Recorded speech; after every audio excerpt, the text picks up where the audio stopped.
Ladies and gentlemen, we will start our forum in a minute. Please take your seat. Thank you.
Honorable guests, dear friends from around the world, on-site and online, good morning. Welcome to the 2022 Meet Taipei Forum. This is John Wang, Editor-in-Chief of Business Next Media and the moderator of today's forum. We are almost coming out of the COVID-19 impact, and this year we have nearly 500 startup teams come and exhibit their products and services at Meet Taipei. Another record-breaking year. But besides the number, what is important is that we like to promote and more collaboration and business opportunities happen at Meet Taipei. This year, the theme is the next chapter, the ecosystem of startup. Okay, the idea came from the fact that we face here in Taiwan. There is a nearly 20-year IPO drought here in Taiwan in the software and internet industry, 20 years. Until last year, we have 3 companies got publicly listed. Appier in Japan, Just Kitchen in Canada, and 91 App in Taiwan. This year, we have more, like Gogoro, Gorilla Technology, and recently Perfect. So they either got publicly listed in the States or through SPAC. There are more coming. So the reason to this recent booming is not only we have stronger startup teams and entrepreneurs, but also the ecosystem surrounding them are getting better and evolving as well. So today we'll have 10 speeches from the ecosystem perspective to explore the more opportunities coming and also trying to push the envelope. Before we start, the Minister of Digital Affairs, Audrey Tang, sent his greetings. So let's watch the video first, please.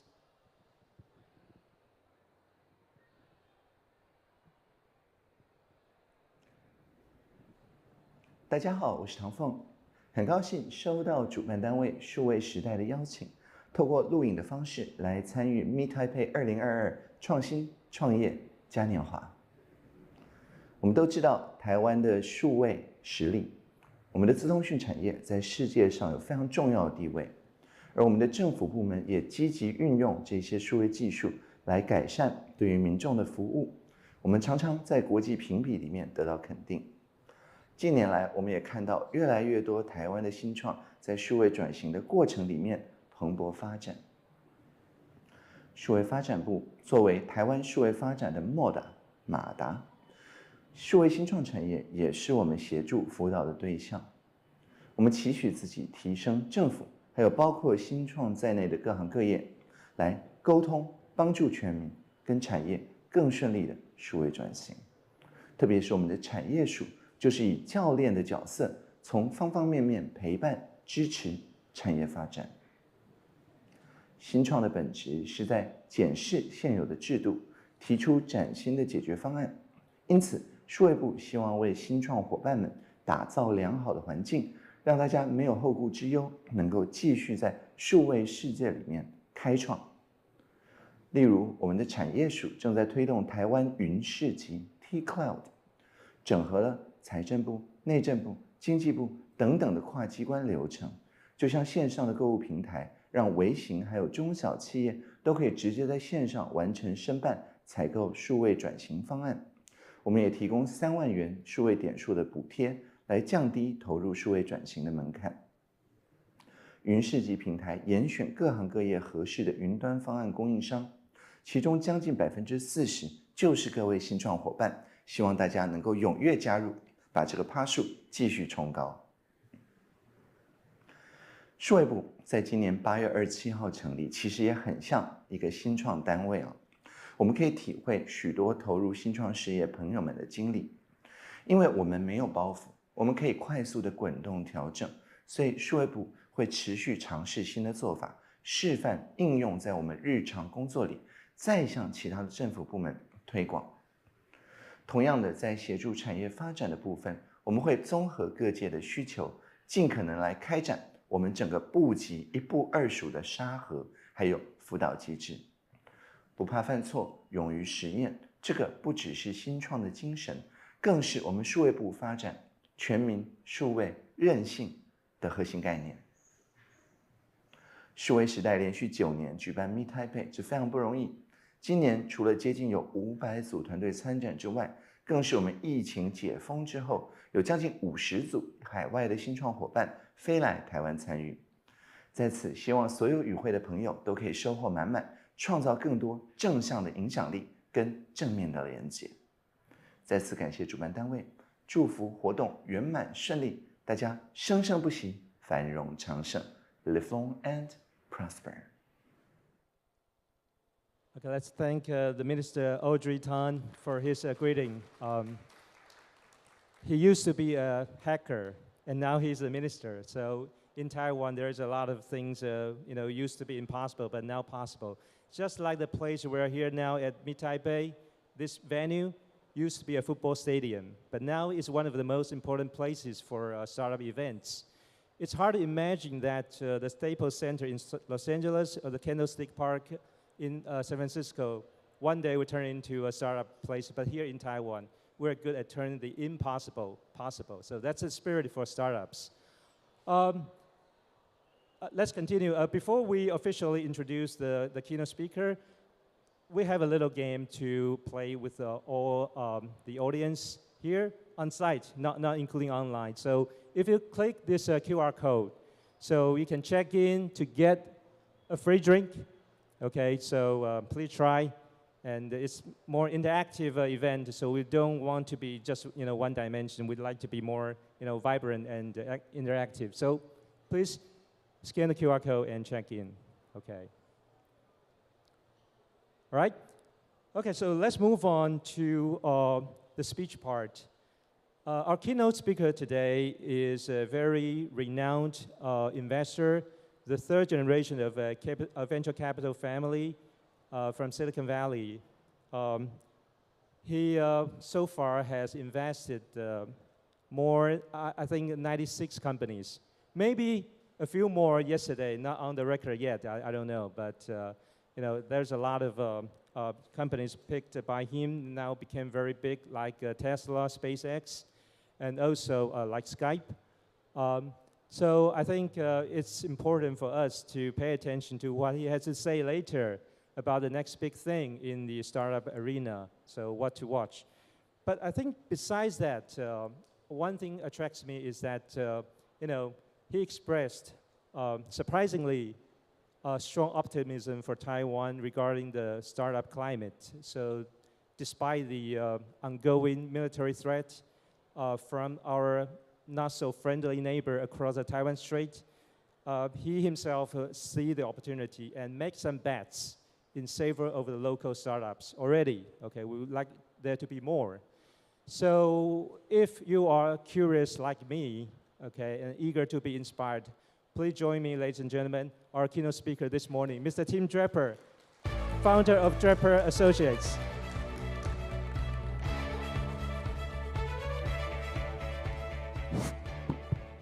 Thank you, John. This Thank is you. really wonderful.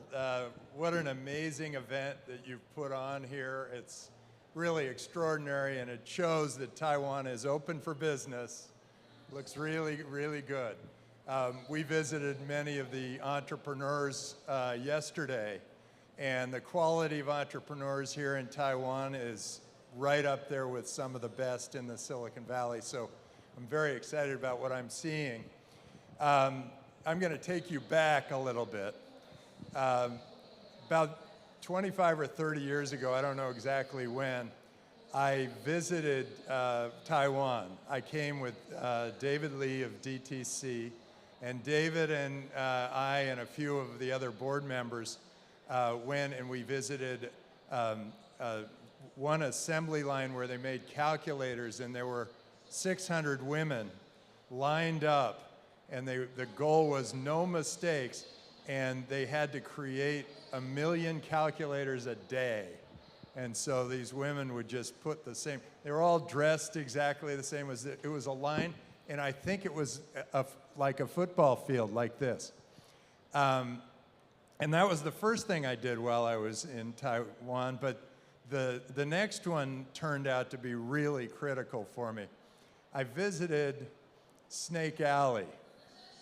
And Snake Alley at that time was a dirt road, and a bunch of people along the way saying, "Here, you know, taste my snake," you know. And David Lee turns to me and he says, "Yes, if you drink snake blood, you will get great vision." And I didn't know whether that meant good for my eyesight, or great vision, or visions, like I would start seeing caterpillars and butterflies in my visions. But it turns out I was kind of into it, and I thought, okay, I'll do it. And so I watched as they slapped the snake's head, tore the snake out. They cut the snake skin down the side, and then turned it over and dripped the blood into a cup. And then they broke the gallbladder and they put that into the cup, and then they added some rice wine. And I don't drink, but I made the exception here for snake blood. And so I drank it.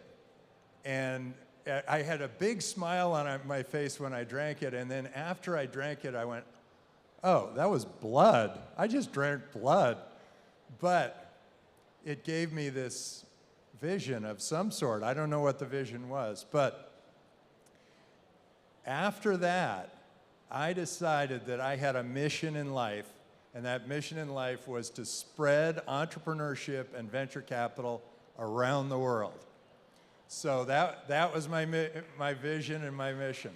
So I went around the world, and I saw that Deng Xiaoping had opened up China.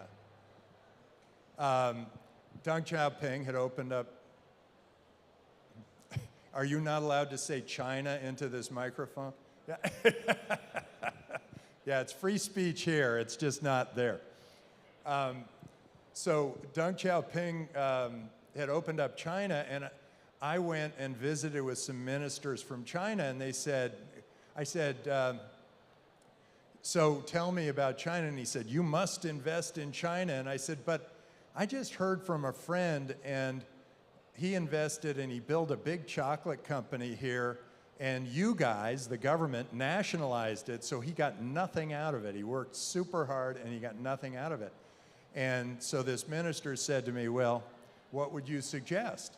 And I said, I would suggest if any foreigner comes in here and invests their money, that if they make money, you want them to come back to their country and take that money with them, because then they will tell all their friends, and their friends will all show up in China to invest. And he goes, interesting. Then about 5 years later, I went back to China, and I started to invest in China. I was the first Silicon Valley venture capitalist to invest in China. And I met the founder of B, A, and T. And I funded B, but I didn't understand A. And tea was just social passing, but I should have just funded everything I saw at that moment. And so I ended up funding Baidu and Focus Media and a number of others, and it was really great, and everything was wonderful. And then I was bringing more money into China, and then what I suggested to that minister actually happened because Baidu went public at, I believe the price was going to be $12 a share, and the first day it went up to $128 a share. And everybody on Wall Street and every venture capitalist in the world saw that and got on the next plane to China, and everybody decided they wanted to invest in China. I was happy I had a good lead on the competition. But they all came into China, everything was great. And then all of a sudden, this President Xi gets put in there somehow, I don't know how, but he's in there. And I was thinking, okay, well, we'll just keep, I assume it'll just keep going, everything will be fine. But all of a sudden, my company started to get fined, and then they started to get these threats from police, and then they started to get these offers where if you sell the company to me at the government at 1/5 of the value, then you won't get these fines anymore. And as soon as I heard that, I realized we had an entirely different government. It was a real disaster waiting to happen, and these guys are going to ruin the lives of 1.2 billion people. And I got out of China, and I froze all my money that was going into China. I stopped everything. We tried to pull money out, somewhat unsuccessfully. And so I started looking around, and then I started to think, where are all those great Chinese entrepreneurs going to go? I started to meet with them, and they were going, God, I am so depressed. Anything I start, if it becomes worth $1 billion or more, the government will just take it from me. They'll slap us down. They won't let me talk. And they do this very quietly. They don't want to, they say, hey, are you sure we're not being bugged here? You know, they're worried about their lives. And so I decided, you know, where are these people going to go?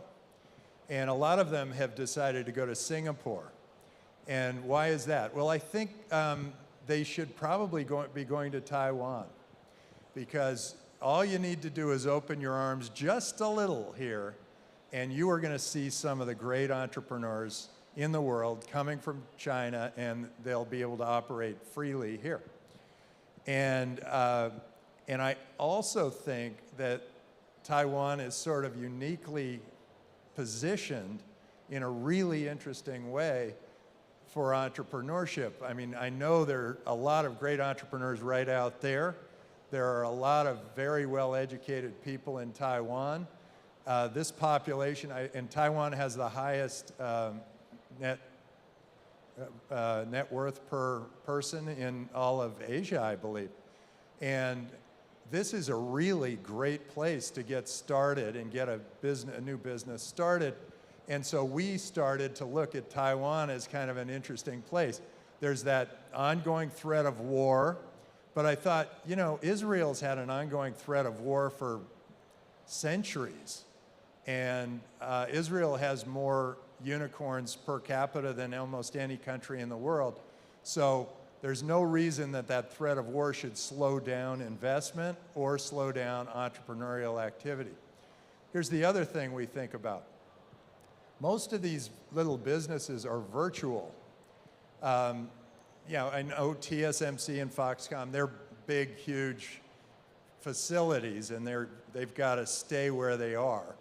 But most of the startups I operate with are just people, and they operate in the virtual world, and that virtual world can bring in a lot of great value to those startups. And if they start here in Taiwan, and if somehow Taiwan is at war, they can move. And I think the world's starting to understand something, and that is that innovators and investors and people generally and businesses are much more mobile than they used to be. CZ started Binance. Binance got to be worth about $1 billion, and then President Xi decides to lock it down and say that's illegal here or whatever. So CZ just picks up and he moves to Singapore, and the Singapore government got a little heavy-handed, and he went to Malta. And then Malta was fine with him, and he was fine with Malta, but then he decided he would go to Dubai because they had a better deal. That shows that governments now kind of have to compete for you, for your businesses, for your capital, for your body. And that shows that the governments that are the most interesting are the ones that have recognized that and are starting to attract good talent to their country. So you look around, and Taiwan has a great government. It is free speech, it is open, it's a democracy, it's a really great government. We have this thing that I put together called the Draper Innovation Index, and that index shows that ranks all the countries in order of how good they are for innovators. And the thing I watch for is the derivative. I'm looking for which ones are making the big changes. And those are the ones that look like they're the most interesting. Today, the United States is still #1 in this innovation index, although Singapore and Switzerland are very close on their heels, and Northern Europe is a big win too. But Taiwan, even though it has this dark cloud, is starting to rise through the ranks, and that has to do with, as John said, there are some new IPOs coming, and Taiwan used to kind of be resting on its laurels because they had TSMC and Foxconn. That was enough to sort of support the entire island. And there's a generation that understood that those were startups too. But now there are these, the new generation that are starting companies now haven't seen too many models for success. Once we have a few of those models for success, it'll be just a flood of people coming to Taiwan and wanting to start their business. And boy, coming from the Silicon Valley, I know how valuable that is, to have people come from all over the world to one place so that they can start their business, build their dream, have their vision. So now I'm going to talk about ecosystems, because it's something that I feel that I was able to watch happen in the Silicon Valley. Silicon Valley was, my grandfather was the first Silicon Valley venture capitalist. My dad was a pioneer in venture capital. So I ended up being a venture capitalist, but it wasn't my intent. I just found that that was what I was made to do. And I watched as the Silicon Valley came from a very rural area with a bunch of apricot groves to this booming center of the universe. It felt like the booming center of the universe. And I realized that there were certain things that had to be put in place for that to happen. And I have always focused on these rather than sort of the quick hit on a startup. I've always focused on building that ecosystem first. And it's a long-term process. I mean, people get very impatient. They say, well, wait, we build a building here and it's our innovation center. Why aren't we the Silicon Valley? And the building's empty.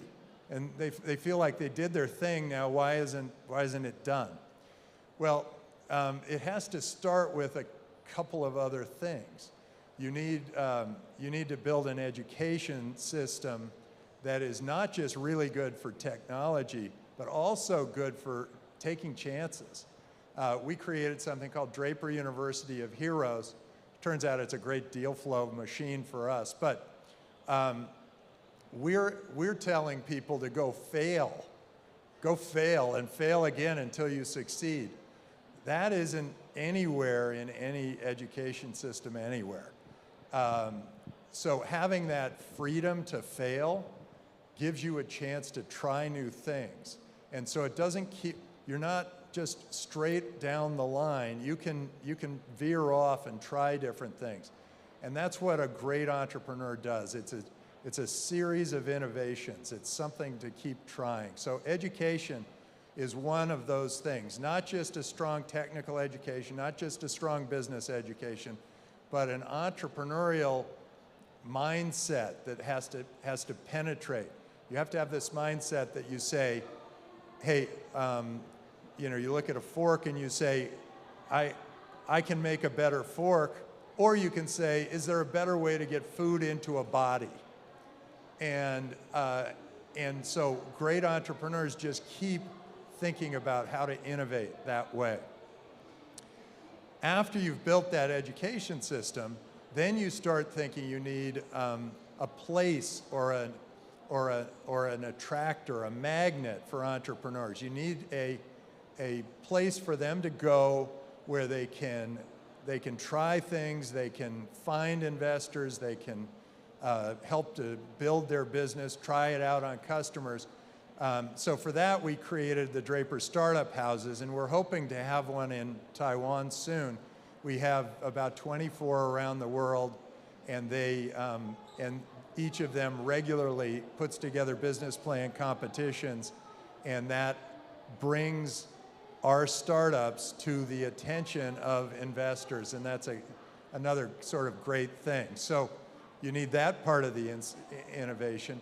Then you need to sort of get the lawyers, investors, the bankers, the accountants, the real estate agents to all understand that we're kind of all in this together and we're all trying to make these startups successful.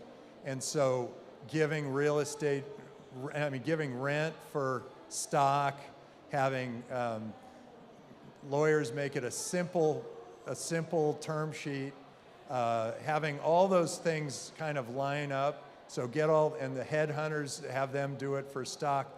Then there are a lot of people involved in the company and they all want it to succeed, and it's sort of a spiritually positive thing for the company. Ultimately, countries are going to start to allow people to innovate in this new way. Let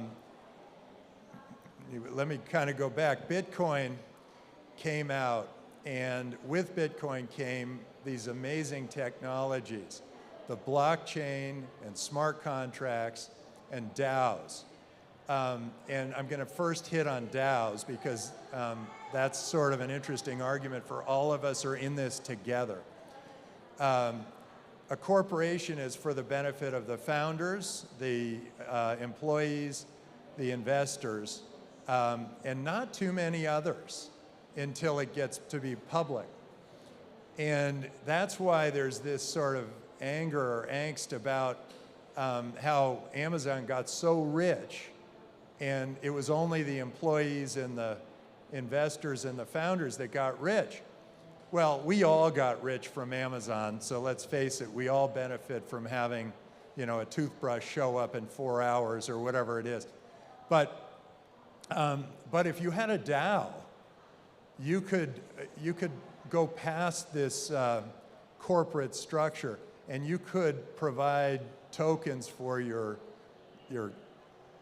suppliers, your customers, your community, and everybody would then start to benefit. In fact, tokens could be a way that people eventually pay taxes. So we think that could be a new way of thinking that can bring everybody along when a big company is successful. And everybody pulls for it because they know they're beneficiaries of the success of that company.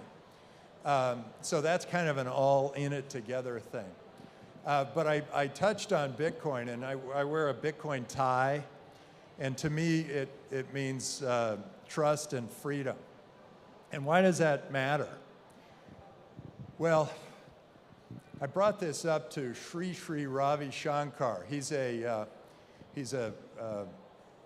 famous guru in India, and there are 500 million followers of Sri Sri Ravi Shankar. And I said, it's trust and freedom, and that's all that matters. And he said, yes, trust, freedom. You can't have trust without freedom. You can't have freedom without trust. I started to think, and I went, oh. He kind of thinks in these circular terms, but it turns out they are kind of a yin-yang thing. And why do I bring that up now? Well, you're seeing governments right now doing one of two things. Now, when the internet came, all the governments were for it because everybody could communicate. It was good for trade. Everything seemed fine. But then Bitcoin showed up, and there was a currency that was better than the government was providing. And those governments started to say, whoa, whoa, whoa, this is scary. I don't know about this. I control my people with my currency. I'm not sure I want something like this. So you're seeing this bifurcation. You're seeing some countries go, I'm blocking Bitcoin. That's China, Russia, North Korea. And then you're seeing these countries that are saying, yeah, we're going to embrace it because we've been at the mercy of the dollar for so long.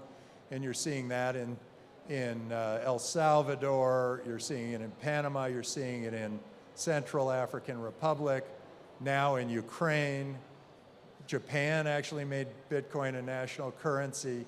There were some major kind of changes, and they're looking and saying, this could be good for us. And it turns out it's really good. El Salvador, when they said Bitcoin is our currency, and you're going to pay your taxes in Bitcoin, and you're going to do everything in Bitcoin, Bitcoin went down in price, so it was a bad investment, short-term bad investment. Long-term, they have attracted all the best and brightest entrepreneurs down to El Salvador, a place that was one of the poorest countries in the world. Why? Because all of a sudden there's sort of a green field for innovation. In effect, El Salvador is trusting their people. They are creating trust, and they're setting them free. So why trust and freedom? Why do these things matter? The best example is just north of you. It's Korea. Korea has a demilitarized zone. My dad fought in Korea and helped build, fight for South Korea. And there's this demilitarized zone that separates North and South Korea. So that was like 70 years ago. So what's happened in those 70 years? Well, the North took on this program where the government doesn't trust anybody, so they tell everybody what to do. It's socialist, communist, dictatorship, whatever you might want to call it. It's government control. Government doesn't trust their people. The people are not free, they're locked in. South Korea was a democracy, free market, open system, open borders, capitalist society, and so what happened, okay? So now, 70 years later, almost nobody has crossed that border for 70 years. And so it's sort of a perfect experiment. The average South Korean now makes 460 times what the average North Korean makes, and that's even when adjusted for purchasing power. And the average South Korean is now 4 inches taller than the average North Korean. Now, what happened? Well, one government trusted its people, created freedom, and, oh, am I getting a hook, or is this the... one government trusted its people, set them free, and built this incredible economic engine. Another government didn't trust its people, locked them down, and they have had so much economic problems that their people don't have enough to eat and they are shorter, shrinking. I met a woman who escaped North Korea, and she said that a North Korean lunch is that the government counts out 24 kernels of corn and says that is your lunch. I can't even make a nanosecond on 24. This belly doesn't work on 24 kernels of corn. So what's happened in the world now?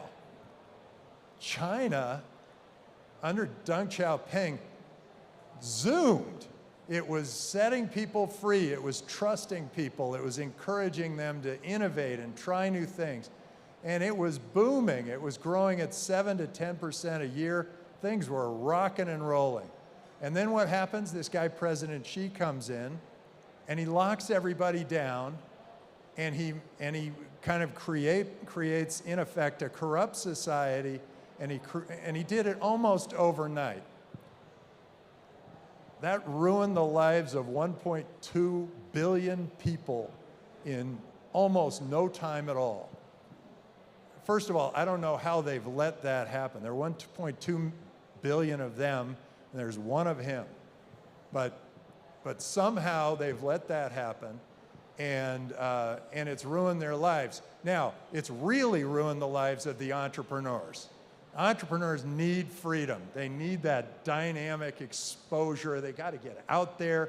They got to try stuff and do things that are a little weird and be embarrassed and do all these crazy things, right? So then what happens to them? Well, they leave.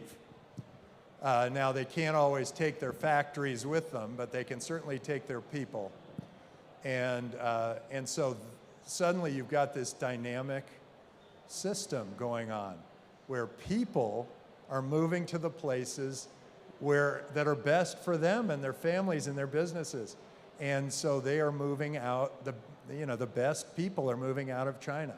It's called a brain drain.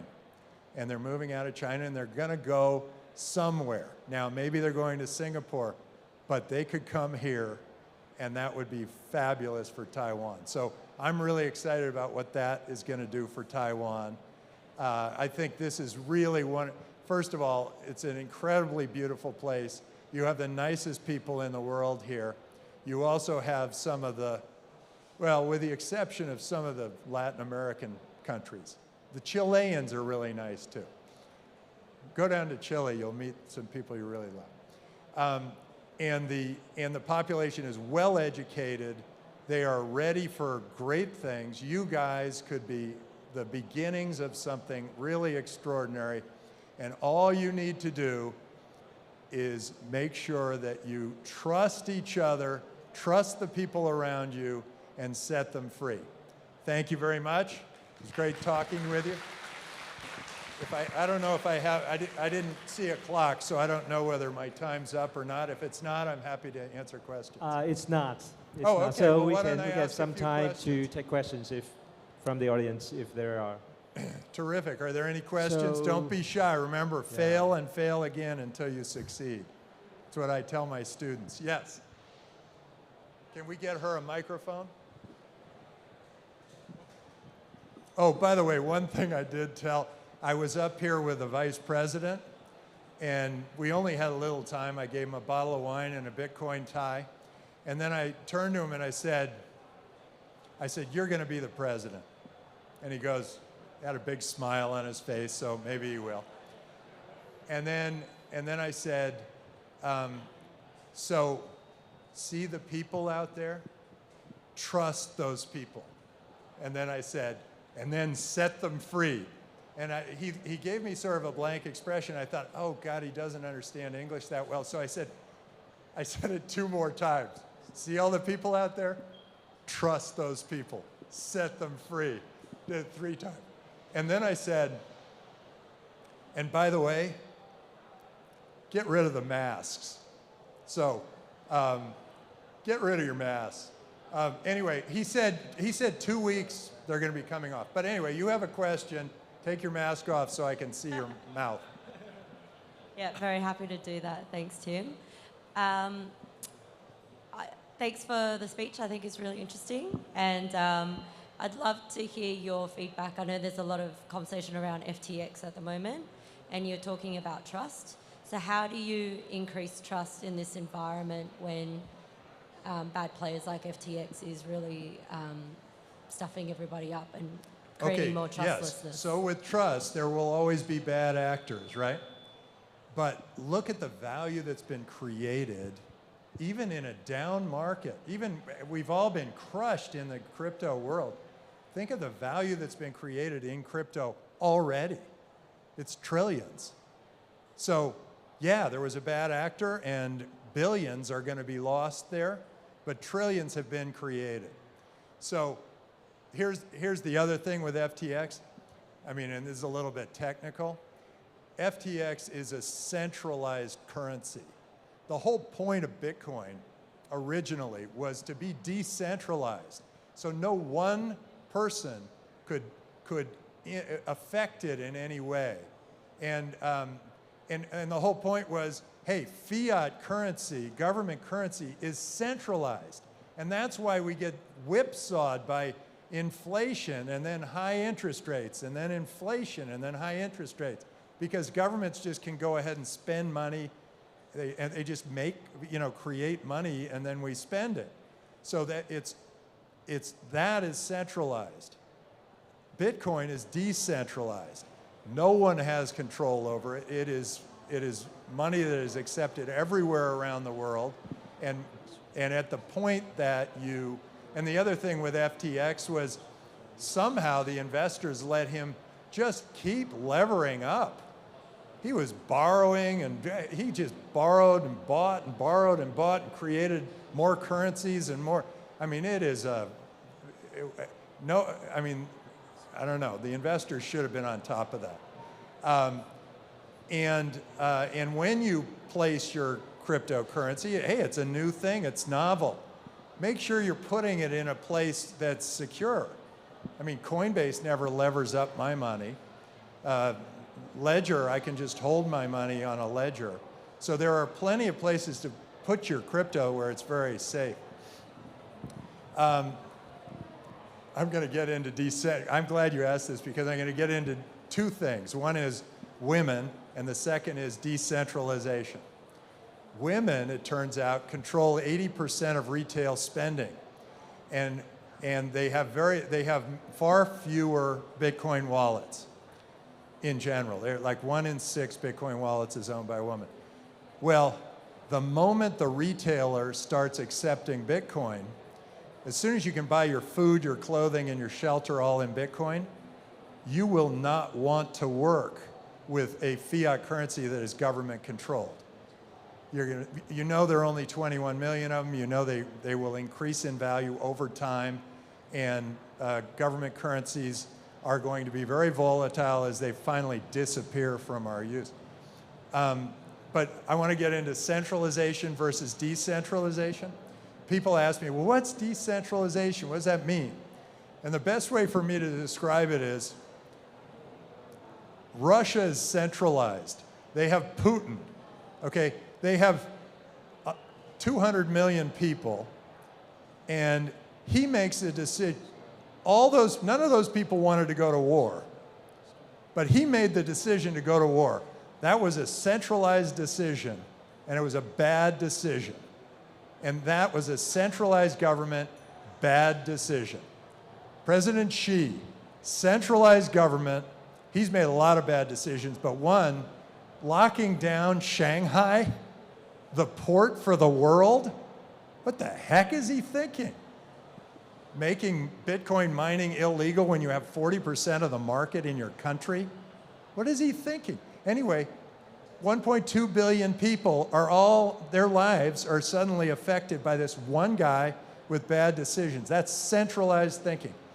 The central bank is a centralized bank.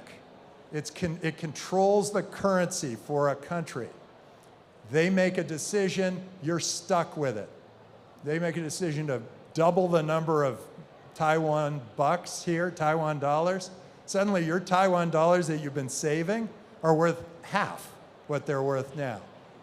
And then they go, oh, we screwed up, we got to raise the interest rates. So then the value of companies goes down, everybody gets poorer, people lose their job, people go on the street. So centralized thinking doesn't work. So decentralize everything. Try to simplify things. Make decisions in teams of 5. Don't make decisions in teams of 1.2 billion. Okay, we got limited time for one more question. So this gentleman here.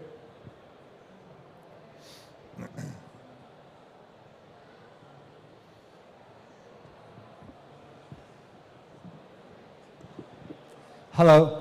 Hi, Mr. Draper. How Thank are you you? so much for coming here today. Good. Thank you for coming to listen. I came here specifically to see you, so thank you. My question is regarding the startup scene here in Taiwan. Given how startups here are still fairly new, there isn't a lot coming out versus Silicon Valley. I wanted to see what advice you would give to startups here to stand out versus, United States versus even China, say.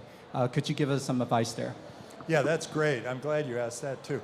The things I think about are, first, we have made now 8 investments in Taiwan. We're really thrilled with them. They look very promising. So we'll continue to be investing here. So come to us. That's advice number 1. Draper Associates, Tim at draper.vc. Okay. The second is you said it just yourself. You said, how do we stand out?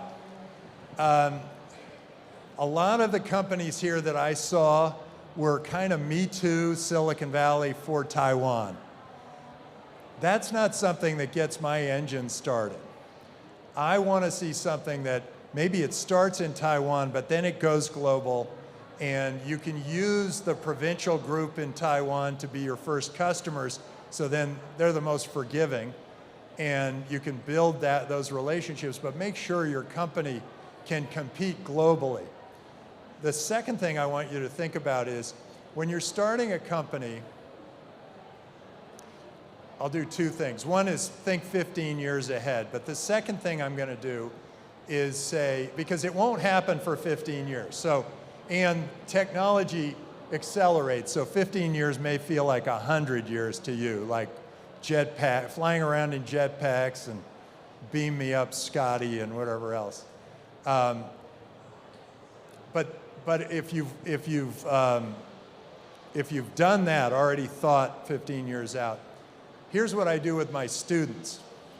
I say, okay, Draper University is set up this way. You come up with the big problem.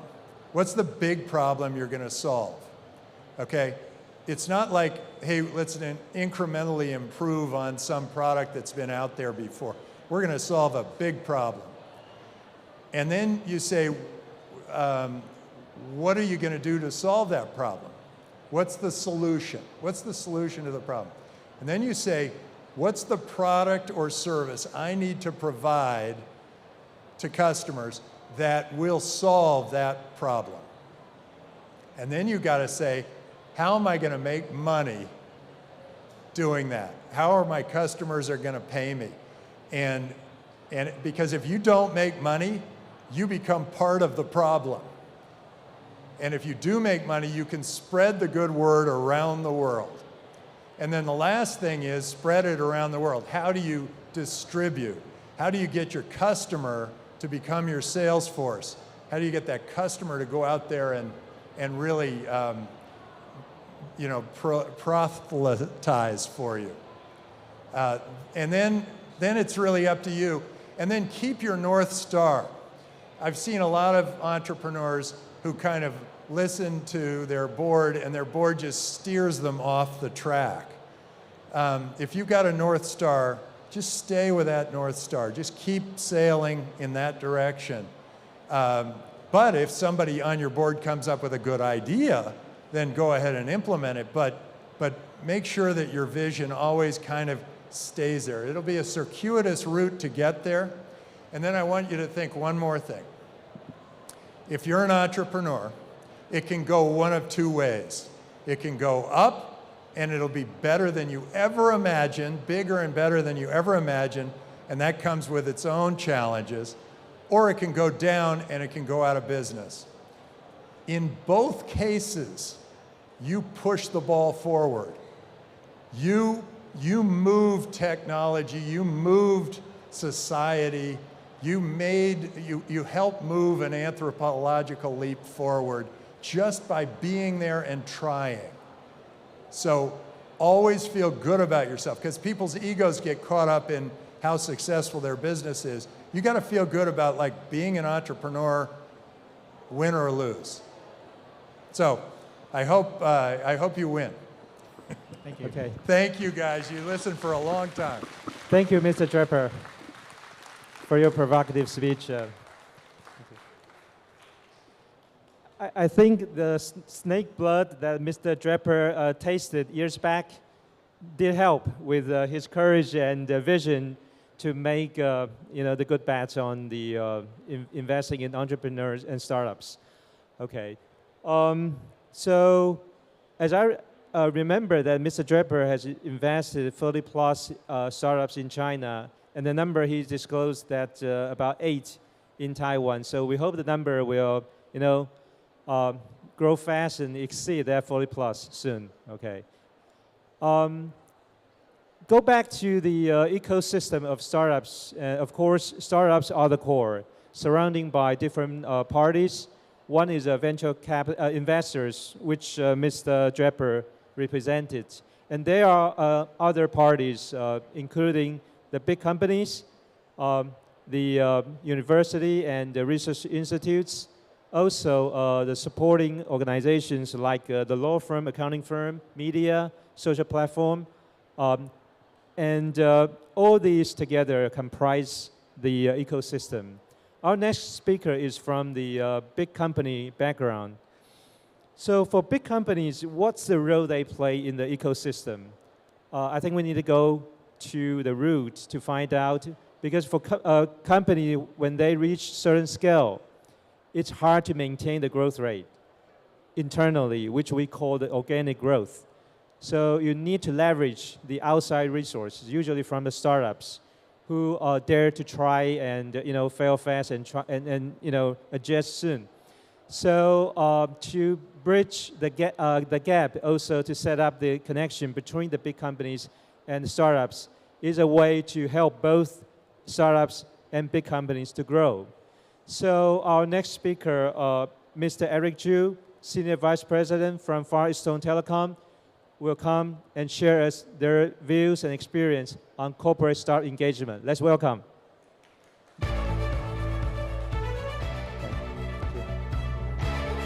Good morning. Anybody miss your wake-up coffee? No? Good.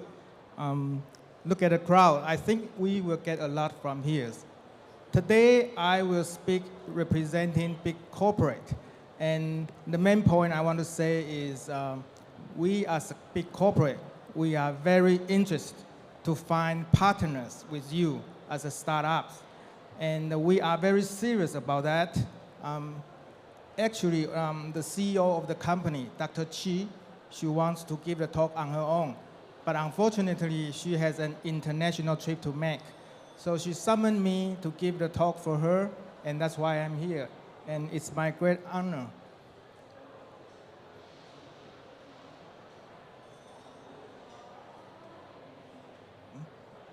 Okay, sorry. A brief introduction of myself. I'm Eric Chu. I'm the head of digital service in Far Eastern Telecom. We are one of the 3 major telecom companies in Taiwan. My job is to build and run new economy for the company, everything beyond telecom for telecom company.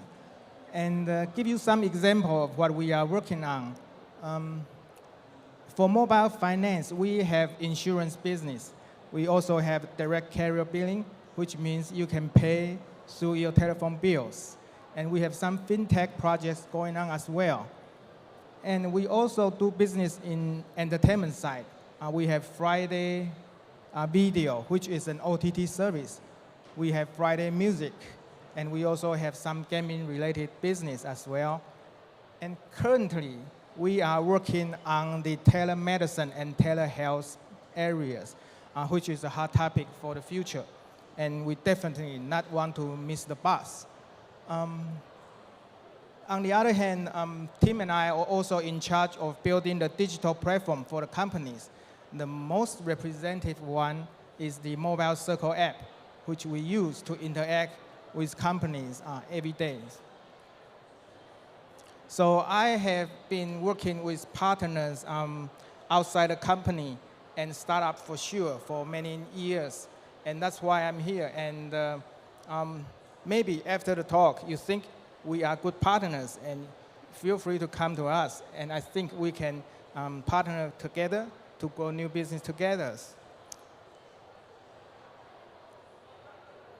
So a brief outline of my talk today.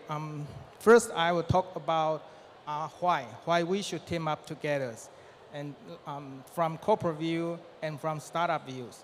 And second is there are many ways we can engage with each other. And we have been trying a program starting last year, which is kind of successful.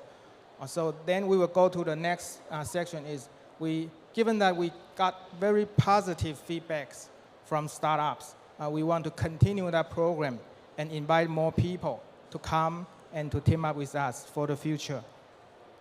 Let's talk about why. I think Tim just mentioned Taiwan is very, very friendly to startups. For example, everybody should heard of the Startup Island Taiwan project. And we basically have a pretty good industry supply chains.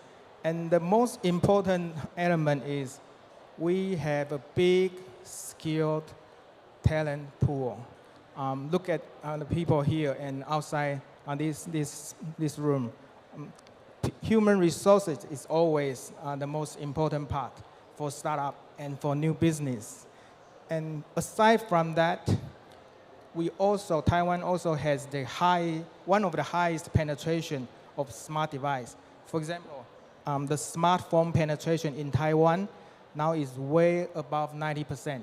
So that lays a good foundation for us to do business, especially like digital related services. And the last thing is we always get the government behind our backs to give us the support. So we already have a pretty decent environment for startups. And let's talk about from corporate views. You know that big corporate also need to grow. If anybody is working for a company that doesn't have to grow, please let me know. I think you will get a lot of resumes pretty soon. So from this chart, you will see the revenue from the FET for the past 5 years. The low bar represents the revenue comes from the traditional telecom services. So you can see it has saturated. So it's very difficult for us to grow beyond the traditional telecom services. But the upper bar represents the revenue from the new economies. And the percentage shows the revenue to the total revenue of the company. So it has been growing for the past 5 years. This year, 2022, we are shooting 20%, but actually we will get 19. Consider we do 100 billion business each year. That's pretty sizable market. And we never be enough. So we have been keep looking for new business to grow, and especially we want to grow with you. Why? Because as we enter new areas, we encounter a lot of challenges. So, let me see. Okay, so it's pretty normal that when we enter a new business, we don't have the domain knowledge needed, right? Not mentioning we don't have the skilled talent, because it's new. It's new to everybody, and it, of course, it's new to us. And then when you do new business, it's like running a startups. So we need people with entrepreneurships. And we need a team with agility and flexibility to encounter the uncertainty and all the challenges when you start a new business. And that has been bothering us for a long time. And let me ask you the questions. Where can we find the solutions for this? The answer is right here, right? The startups. If you don't have the resources, why you start a company? And that's why we are very interested in teaming up with you in new business areas. So that tells you why FET, and I believe the other big corporate as well, are very, very interested in working with you if they need to grow and grow in new business. And then now let's talk in startups view. Do you encounter any challenges while you try to succeed? No or yes? I think you should encounter more challenges than we do, right? Is it easy for you to get new customers? If you are doing like consumer business, I don't think so, right? If you are doing enterprise business, do you have enough connections to the enterprise that you want to do business with in the industry? Probably not, right? I think then you should need capitals.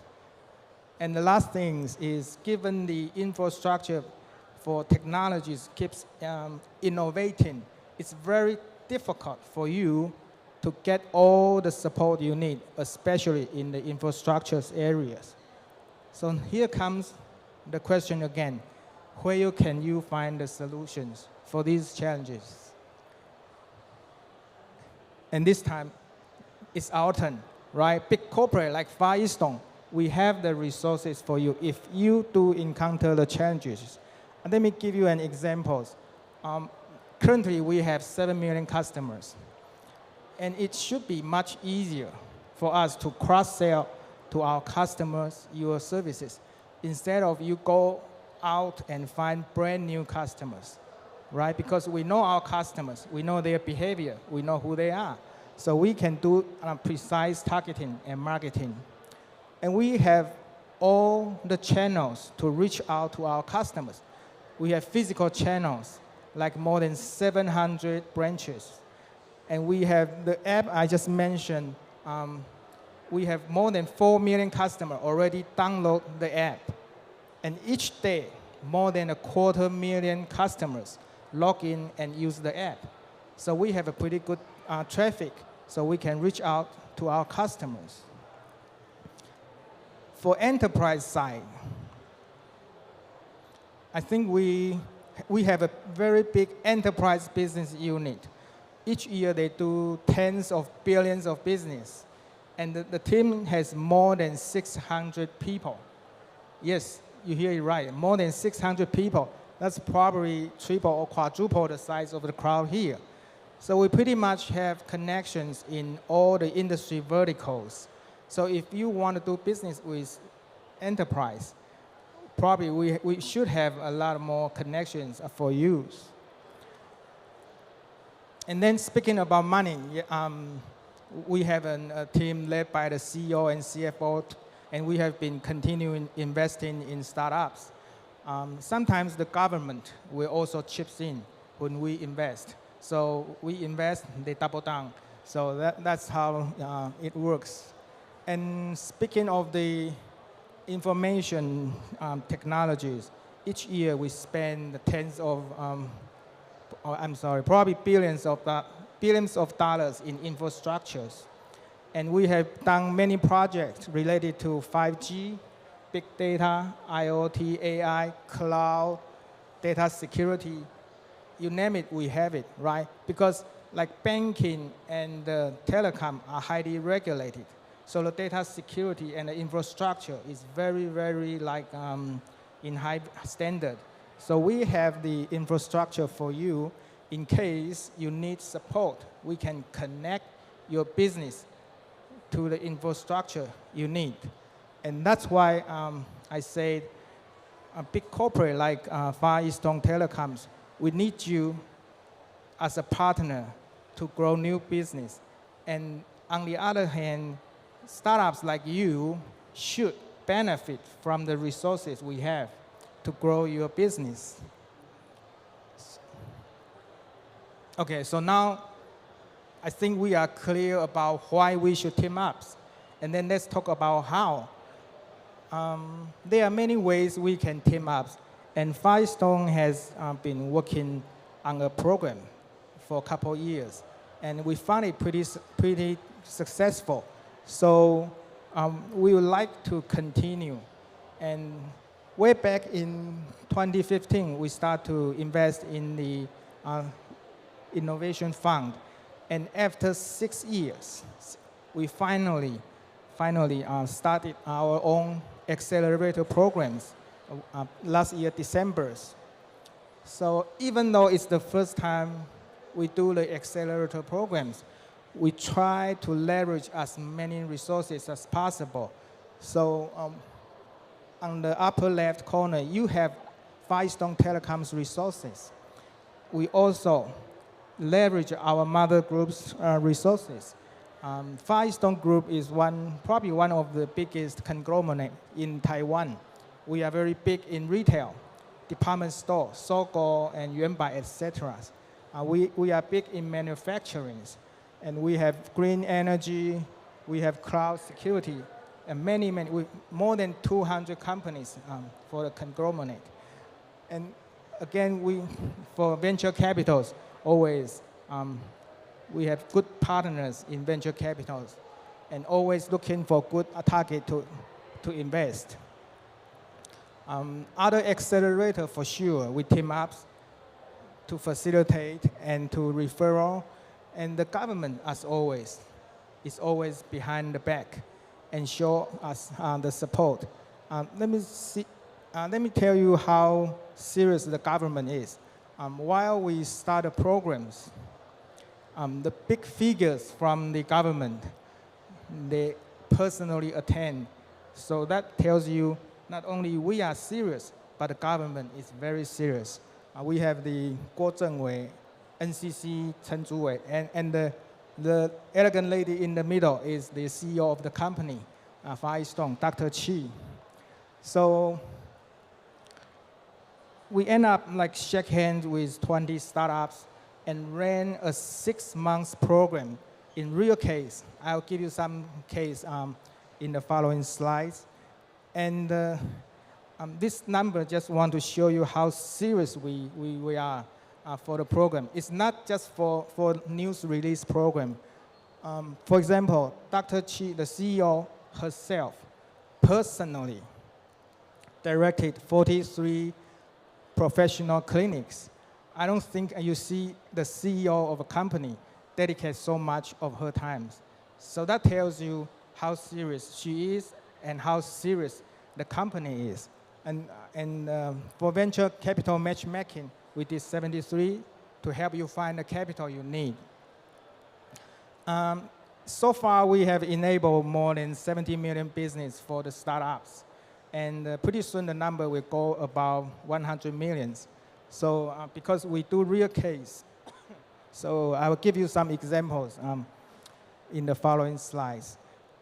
This is a consumer case. We team up with the Seagull Games. It's a startup writing handset games. So they wrote the games. They did the technical part. And Firestone do the go-to-market and selling part. And then we share the revenue. So that's the way how we do it. It's real case. It's not just like simulation or paperwork. It's real case. For enterprise as well, we team up with One Work Technology to participate in a big project to build the first smart village in Taiwan. And I think they said it reduced the energy consumption by 20%. It's a pretty decent numbers. And we also team up with Nadi Systems to build a 5G smart port. So it's a very high-tech and complicated. And real case, as you can see, it's not simulation. We do real case. So to our surprise, actually, more than 200 people attend the demo days. And the feedback we got is very, very positive. And so you see yourself on the photo? Anyway, so given that we get very positive feedback from startup, from our partners, and from the company as well, we want to continue this win-win partnership programs. We are launching the second batch of our accelerator programs. And this time we are interested in the 9 areas listed. Like smart health, I just mentioned, it's a hot topic. Smart city, ESG for sure. ESG is always the hot topic. Smart retail, 5G, smart manufacturing, social innovation, metaverse, EV, smart finance. So if you happen to be in one of the areas, maybe you should come to us and we should give each other a chance. Again, we never do it alone. We'll try to leverage the resources as much as possible. So venture capital for sure. And this time, we team up with Ericsson's global, okay, I got 1 minute left, sorry. So Ericsson's global startup program. So if you want to go abroad, we have the connections for you. We can bring you abroad. But if you want to do business in Taiwan, you can come to us directly. And the big crowd, given that we need big cloud resources, so AWS, Microsoft, Azure, Google Cloud, this time they all participate. And again, don't forget, the government is always behind our backs to show the support. So, okay, I'll give you, if you are interested, you might want to mark down your calendars. The application deadline is December 23rd. It's about a month from now. And then the program will start in April next year. And we will run a 5 months real project or real business until September. And then we can do a demo days. That's the way. So I want to conclude my talk is that from personally, from the bottom of my heart, I really think that corporate and startup are good match to grow new economies. And given that you have the things we don't, and we have the resources you need. So if you also believe that, I really encourage you and invite you to talk to us. And you know, I think the booth is probably over down that side. I'll be around for a while. If I'm not there, feel free to talk to anybody, and we love to work with you. And hopefully we can be good partners in the near future. Thank you. Thank you. Thank you, Mr. Chu, Senior VP of Firestone Telecom. Thank you. The idea and term corporate startup engagement first came 20 plus years ago from a company named Cisco. It actually made almost 200 acquisitions during 20 years. So the basic idea is that if you do everything by yourself, you will be too slow. So if you can buy growth, if you can buy the future, that will be the easiest thing.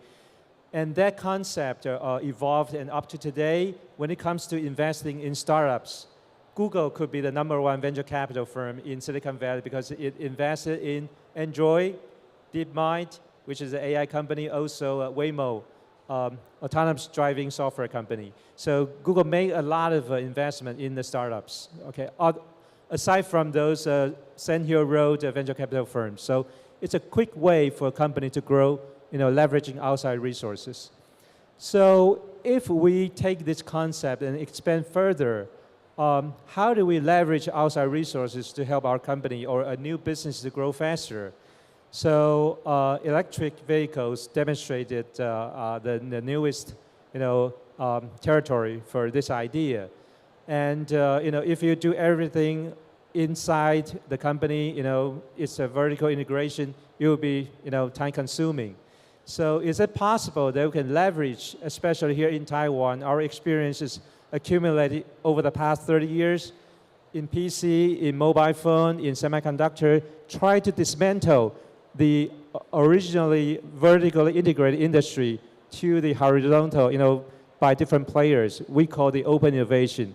Could that concept be applied in EV, okay, to take over, the gas vehicle industry sooner? So could that happen again in Taiwan, repeat this, previous success? I think that's, the key question. A lot of local, not only the suppliers, but also a lot of people are interested. So our next speaker is from the EV background. And he will share with us the views and experience of what they're doing right now. So ladies and gentlemen, let's welcome our next speaker, Cheng, CEO of MIH Consortium. Welcome.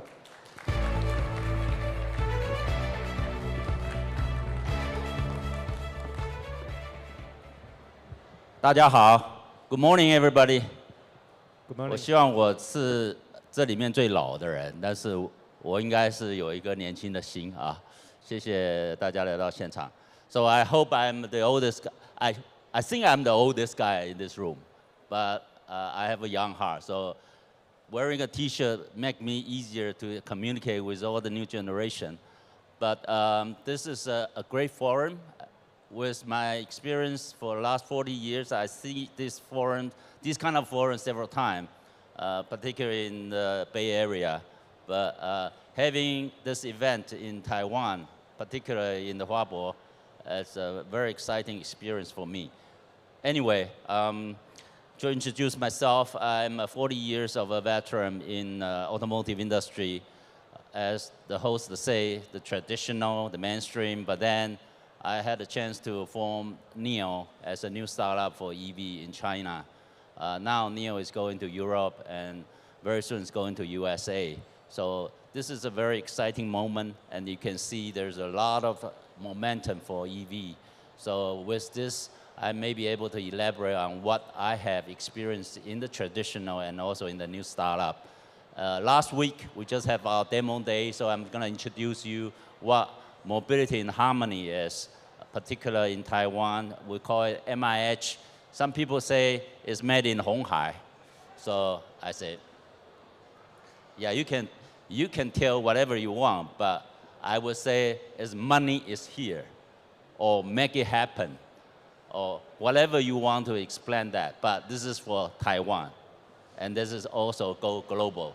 So you can see the logo here. The logo is more like a platform with a battery pack underneath and with the wheels.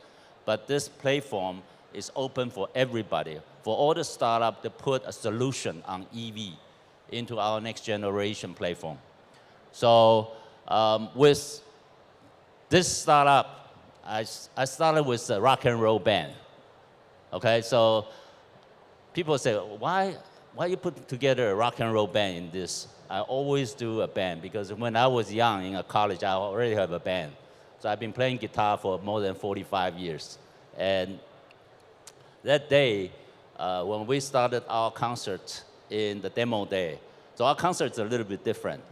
So I put, the first song was November Rain by Guns N' Roses. And people say, who's Guns N' Roses? Never heard of it. So I have to then do a little bit of a new song later. So we wrote a new song for MIH with the team. It's actually done by the MIH team. My two team members are in the back. Joe there is our strategy guy, and Iris is our PR guy. If you have any question, go for them. Not coming to me, okay? Please. So with this experience, you can see why I'm wearing the same tie. That was in the US, that was in the Taiwan in the Honghai Tech Day. Because I landed after Washington, D.C., back to Taipei on the October 18th, and I went straight into this FastCon Tech Day with the same suit. So I never get the chance to change my suits. But anyway, this was an exciting experience, and also for eventful months in October, Honghai FastCon has already launched several cars, and then the demo day, I'm even giving everybody a new surprise, launching a new car. So, forget about the rock and roll a bit, because we want to put the next generation with a new lifestyle on the mobility. we're not just giving you a car or a transportation. We're giving you a new lifestyle on the second living room, which is your car. And that platform was, I think, was Mr. Zhu's FET's solution. We might be able to talk to everybody, everywhere in that car or in that platform. So this is a new video for you. As the world gets more urbanized, a cleaner and more sustainable way of mobility is needed for our different urban lifestyles. MIH is coming together to enable innovators with an open and agnostic EV platform to drive the future of urban mobility.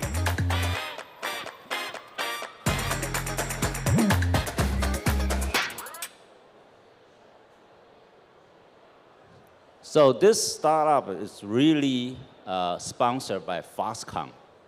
But as you see, this is also sponsored by a lot of membership. I also have a privilege to have some members here.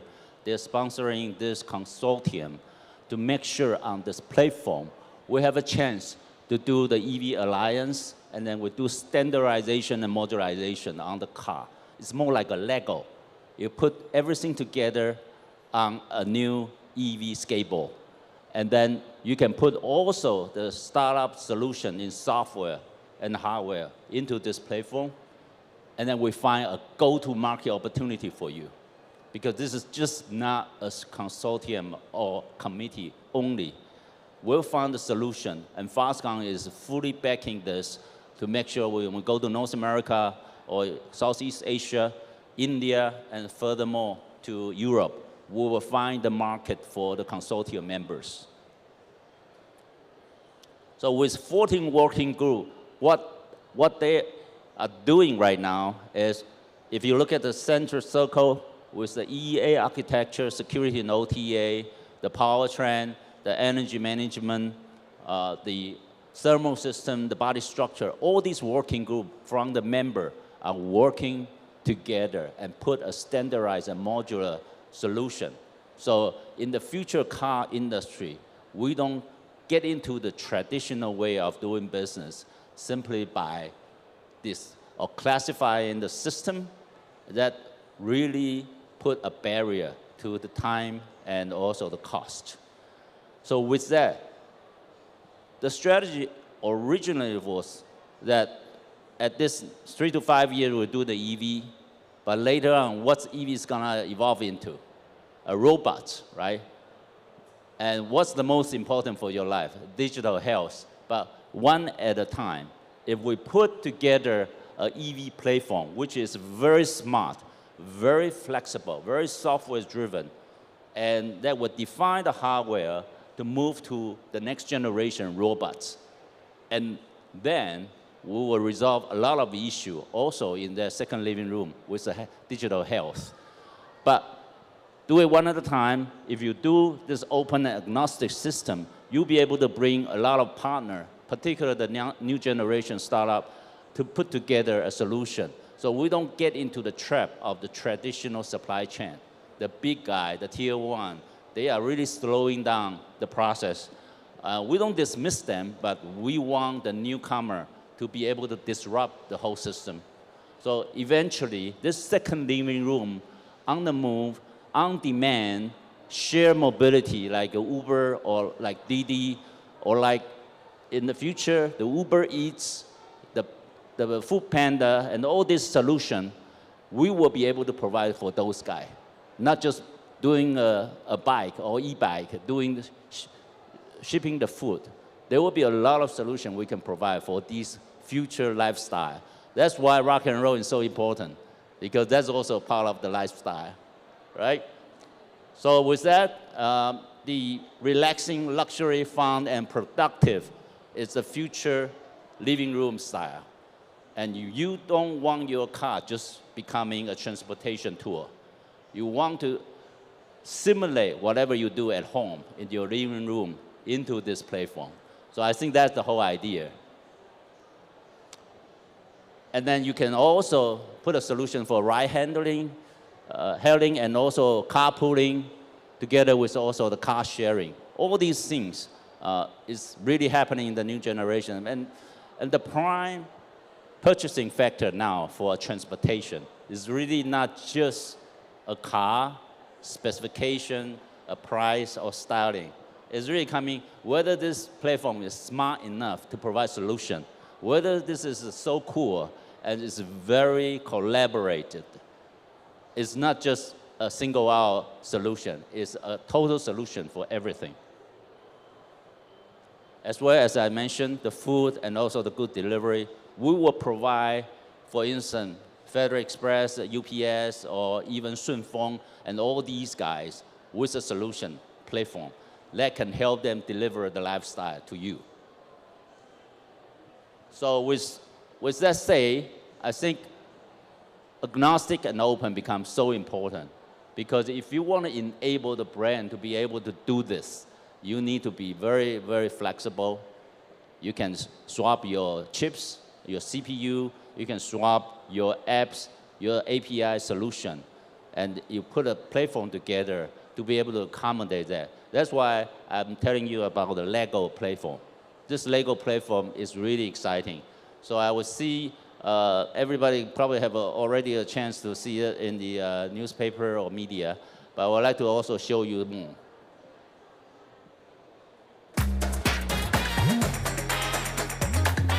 Build your own vehicle with Project X. Modular design with standardized interfaces allows flexible architecture for every vehicle segment, enabling mobility service providers, fleet operators, and mobility brands to customize vehicles based on their needs. With the plug-and-play design approach, innovative products can be introduced in less time and cost, fulfilling the needs of different audiences. This is Project X, a new chapter of the open and agnostic EV platform for the innovators, by the innovators.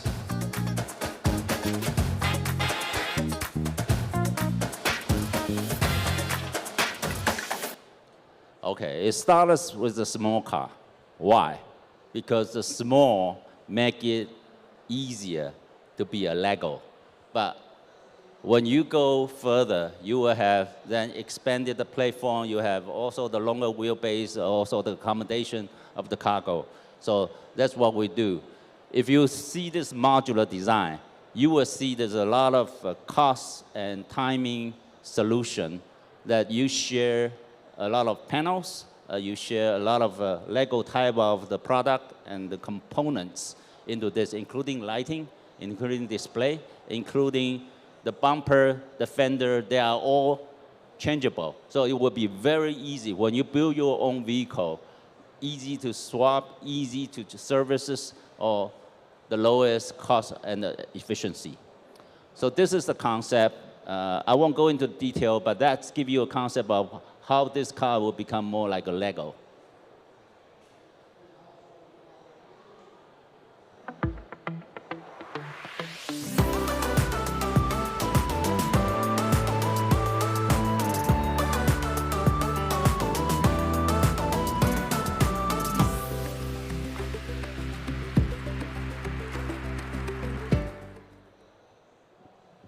Like a car， 喜不喜欢？不喜欢的不要站起来，大家都喜欢。你看 ，Thank you. So what's gonna happen next? Okay, next year we will have a car drivable, a demo car for you, and we will showcase this car in the 3-seaters form. And then in 2 years' time, we'll do the 6-seater and 9-seater. Go on and on and on. For whatever solution for B2B and B2C.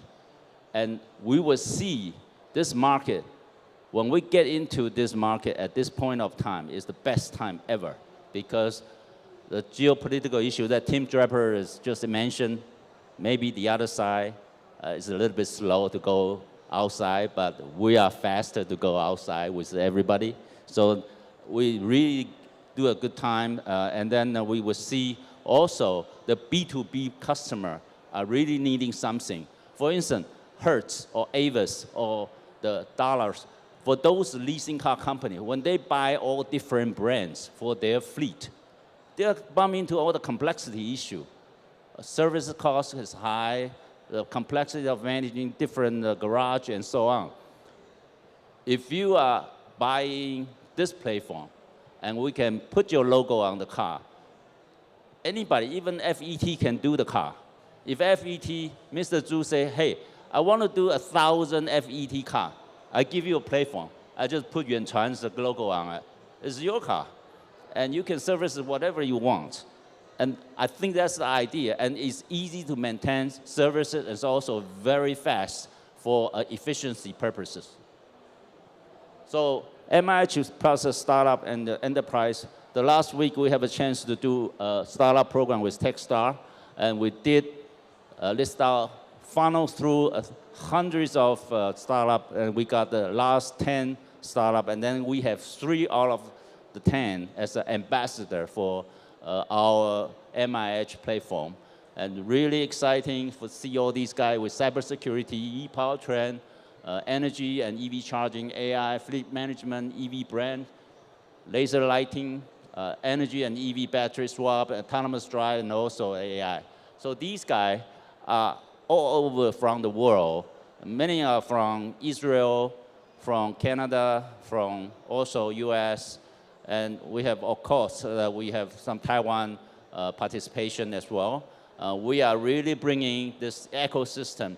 So for the last 2 months, I've been traveling in Chicago for a venture event. It's in the summit, and I was in Washington, D.C., and I met also a lot of people in the States coming back here, meeting with all people. Today, I'm meeting even more people. Very exciting. So that makes me feeling that we really have a future for getting the MIH for all the startup as an incubator. So with this, I think I'm summing up all my speech. Hopefully I'm not over the time, but thank you very much for listening. Hopefully that this is not a recruiting event, but in December we do have a recruiting. So if you get on the MIH website, you will see it. Thank you very much. Thank you, Mr. Cheng, CEO of MIH Consortium. And the key point is MIH is hiring. Okay, please take that. Okay, I think the beauty of the open innovation by his example is that in the future we can order customized car just like order pizza, right? So it's going to be very convenient to have that kind of flexibility, but also cost effective. And if we take that concept and apply further to the ecosystem, now there's a trend going on in the startup area with this decentralized kind of idea. The core is the blockchain and Web3. So we're actually going through the transition from Web 2 to Web 3. So what exactly is Web 3 is still not very clearly defined, but there are some characteristics like decentralized. And they give back the the power to the users. But when we look back to Satoshi Nakamoto when he published the white paper of Bitcoin at the end of 2009, it's a bit like a utopian dream. But the dream is coming step by step, becoming true today, despite the recent incidents like the FTX, and 6 months ago there were Luna coin, stable coin. But still, we see the pace for growing is keeps coming. In this area, now we have a lot of startups and also companies that are interested in this area and they put effort and money in.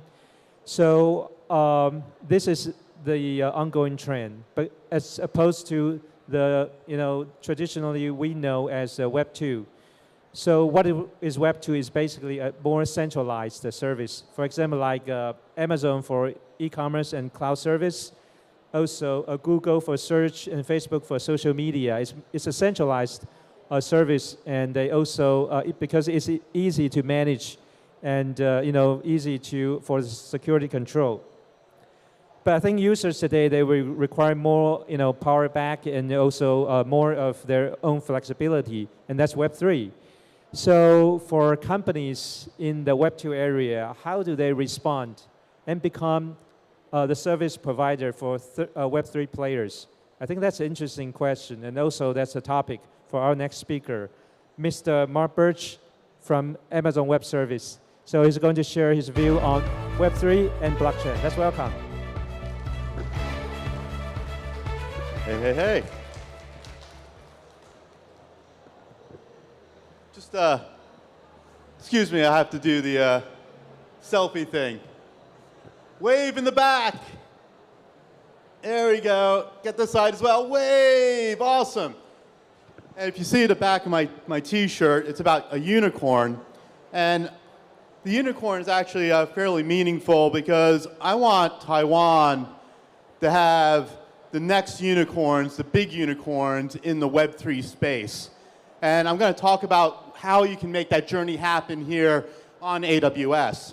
So, a few things. Good morning, Zhao Sheng Hao. And if you want to follow up with me or connect with me, you can scan the QR code and connect on all the different social channels. But I'm really happy to be here and to talk about this topic of Web3 and why I think it's so critical. A little bit about myself and why I'm here talking about startups. My name is Mark Birch, Global Startup Advocate at AWS. So I help founders to understand the different programs and services that we offer to help them build, grow, and scale faster on AWS. I've been a founder myself of an HR tech company. I'm the author of a book called Community in a Box about community building. And I also worked at a company called Stack Overflow. How many people know Stack Overflow? Have you used it? Yeah, a few of you. Actually, I think it helped get me through a whole lot of jams in my own days. But all of that is to say, I love startups. Now, I like definitions, because I think definitions give us clarity in terms of what we're talking about. And when it comes to Web3, I think there's a lot of different opinions, but I like to think about Web3 in this term. It's about bringing back power to users and builders. And you can think about where the internet has been. It's been very much this centralized mechanism. So when I talk about Web3 at a high level, it's about the internet that's owned by the builders, by the users, gathering in decentralized communities through the power of tokenization. Why? To be able to take value and deliver it to the edges, to the nodes, and away from the intermediaries. And I think Vitaly Buterin said it best when he said, Web3 powered by blockchain takes power, and it takes the freedom, and it takes content away from intermediaries back into the hands of users. And this is really not an evolution, but a revolution, and it's important to understand how we got there. When we think about the evolution, it starts way back with Web 1. What's Web 1? It's the read-only internet. It was us reading pages that were very static. You may have heard of terms or companies like Yahoo or AOL. Maybe you don't even know about them, but you didn't really engage or interact with Web 1 sites. Then Web 2 came around, and this was a bit of an evolution because now it was a read-write internet. And what does that mean? It means that you can now share information, and we do this every day on sites like Facebook, LinkedIn, Instagram, Twitter, where you offer up posts. You share it across the different groups, and other people may engage with you. And also, you think about Amazon reviews, YouTube videos, hotel reviews on Agoda. All these things are part of Web 2.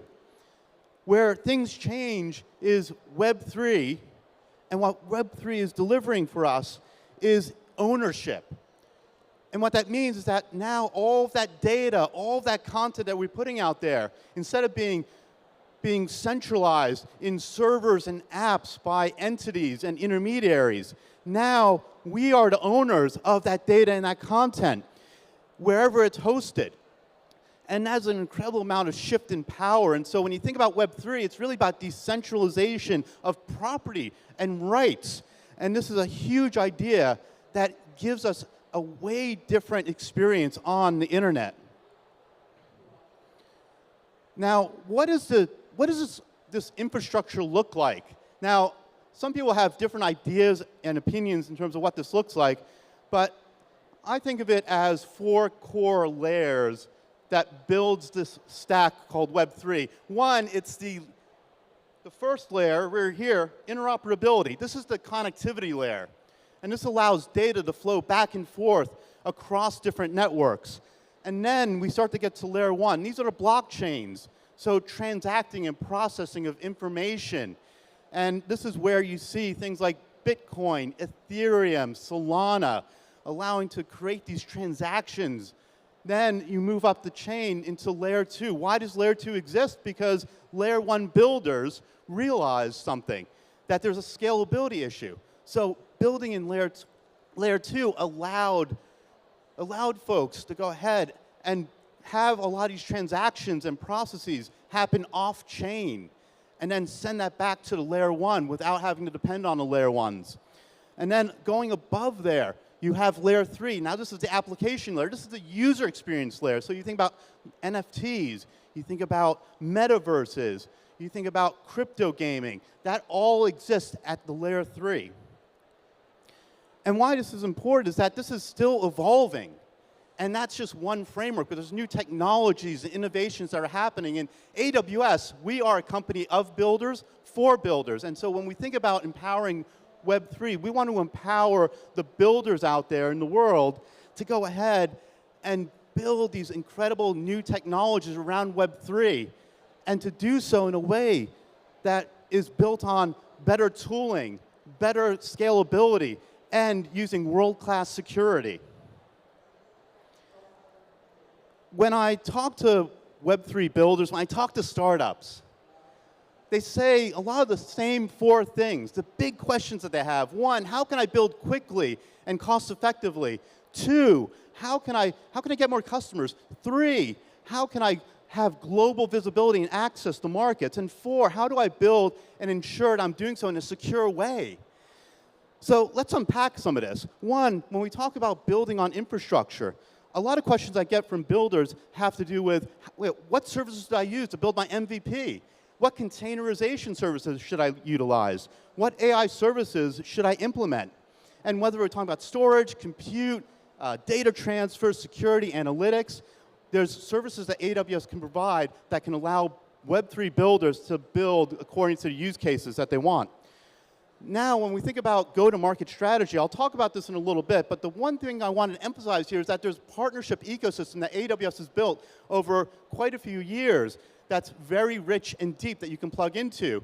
Plus, we have dedicated teams of specialists working within industries that Web3 builders are really interested in. Think about fintech, think about gaming, e-commerce, media and entertainment.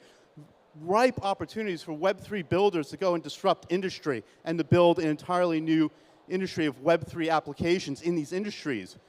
When we think about visibility, a lot of founders want to ask me, well, how do I get my name out there? How do I connect to users, customers, investors, partners in a way that I don't have to spend a whole lot of time trying to figure out? And that's why we've built a global infrastructure from the very beginning of AWS, where we have 90 availability zones across 28 geographic regions, and we continue to expand rapidly. We already announced 21 additional availability zones across 7 geographic regions, including places like Australia, India, where we're adding capacity that already exists, plus Thailand. And then lastly, security. Security has been a big deal in the Web3 space, right? And so what we at AWS have always prided ourselves on is providing the most secure platform out there in the cloud space. And this is built on 15 purpose-built security services, things like AWS Security Hub to provide comprehensive review of your security posture, and as well being able to have certifications across 98 different security standards, the most of any cloud provider. And all of these are building blocks to help you build your Web3 projects. So this wouldn't be an AWS presentation or talk without having some sort of geeky architecture slides up here. And so let me unpack a little bit of the stack. When I'm talking to builders, they're like, okay, what services should I be using? And we offer over 200 fully managed services, and we have the broadest and deepest set of services across the web space. But the ones that I typically see Web3 builders focused on are things like storage with S3, compute with EC2, MSK for managing your keys, or KSM for managing your keys, and things like API Gateway for building secure APIs, Elastic Block Store. Like, all these are really core components I see time and time again when I'm reviewing Web3 architectures for our builders. But if I break this down a little bit more, maybe talking about the core infrastructure. One of the innovations that we have out there is called Nitro System. And what AWS Nitro System is providing is a way that allows us to enable the widest and broadest selection of compute instances out there for specialized purposes, such as machine learning, or maybe even building a crypto exchange on AWS. And following on that, talking about security, one of the other things that we created was AWS Nitro Enclaves. And what Enclaves is doing is providing on a chip, on the hardware itself, a security layer so that you don't have to worry about security and that we can actually cover your security posture for you and reduce the attack matrices. Next thing we're talking about here, I want to talk about the API and storage areas because there's a lot of undifferentiated heavy lifting that happens typically in the Web3 space. And we can take care of all this in terms of provisioning and capacity planning and maintenance. And all you have to do is choose how you want to actually leverage your storage, whether you have certain needs around workloads in terms of how often and how much you need to access storage. And we can handle all of that for you.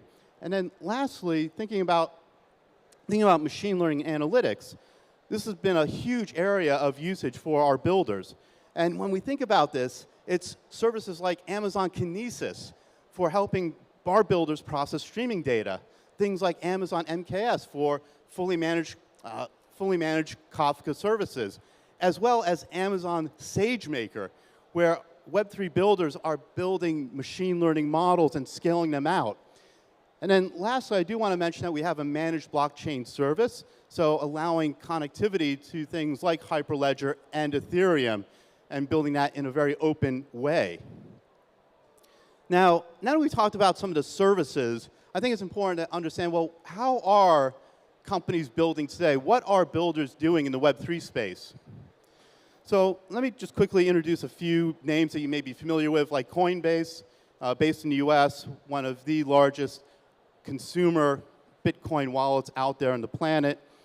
And they actually use AWS in a very unique way because they're using our machine learning services. And I'll explain why.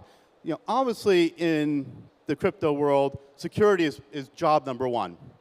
But the other thing that you have to consider, particularly for the wallet and crypto space, is fraud.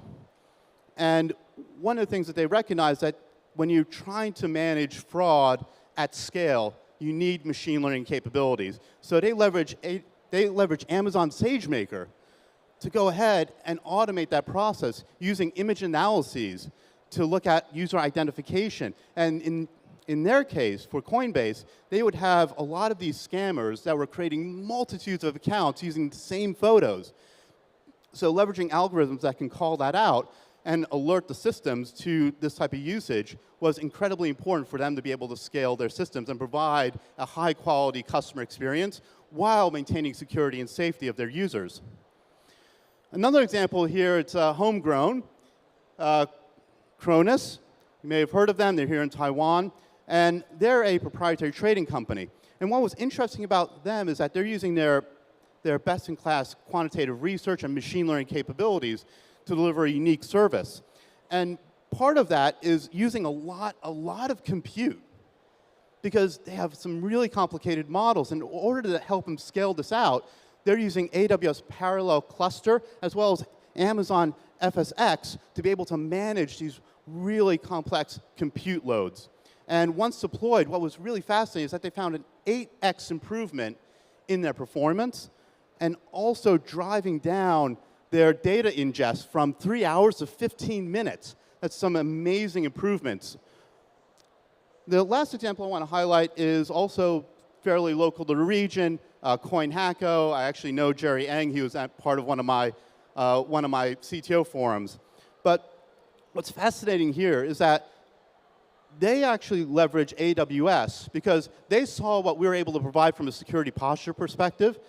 And this is stuff that they can't build themselves. If they could, it would take them years to be able to build out all of the security infrastructure that we were able to provide them so that they can actually be compliant with the technology risk management guidelines in ISO 27001.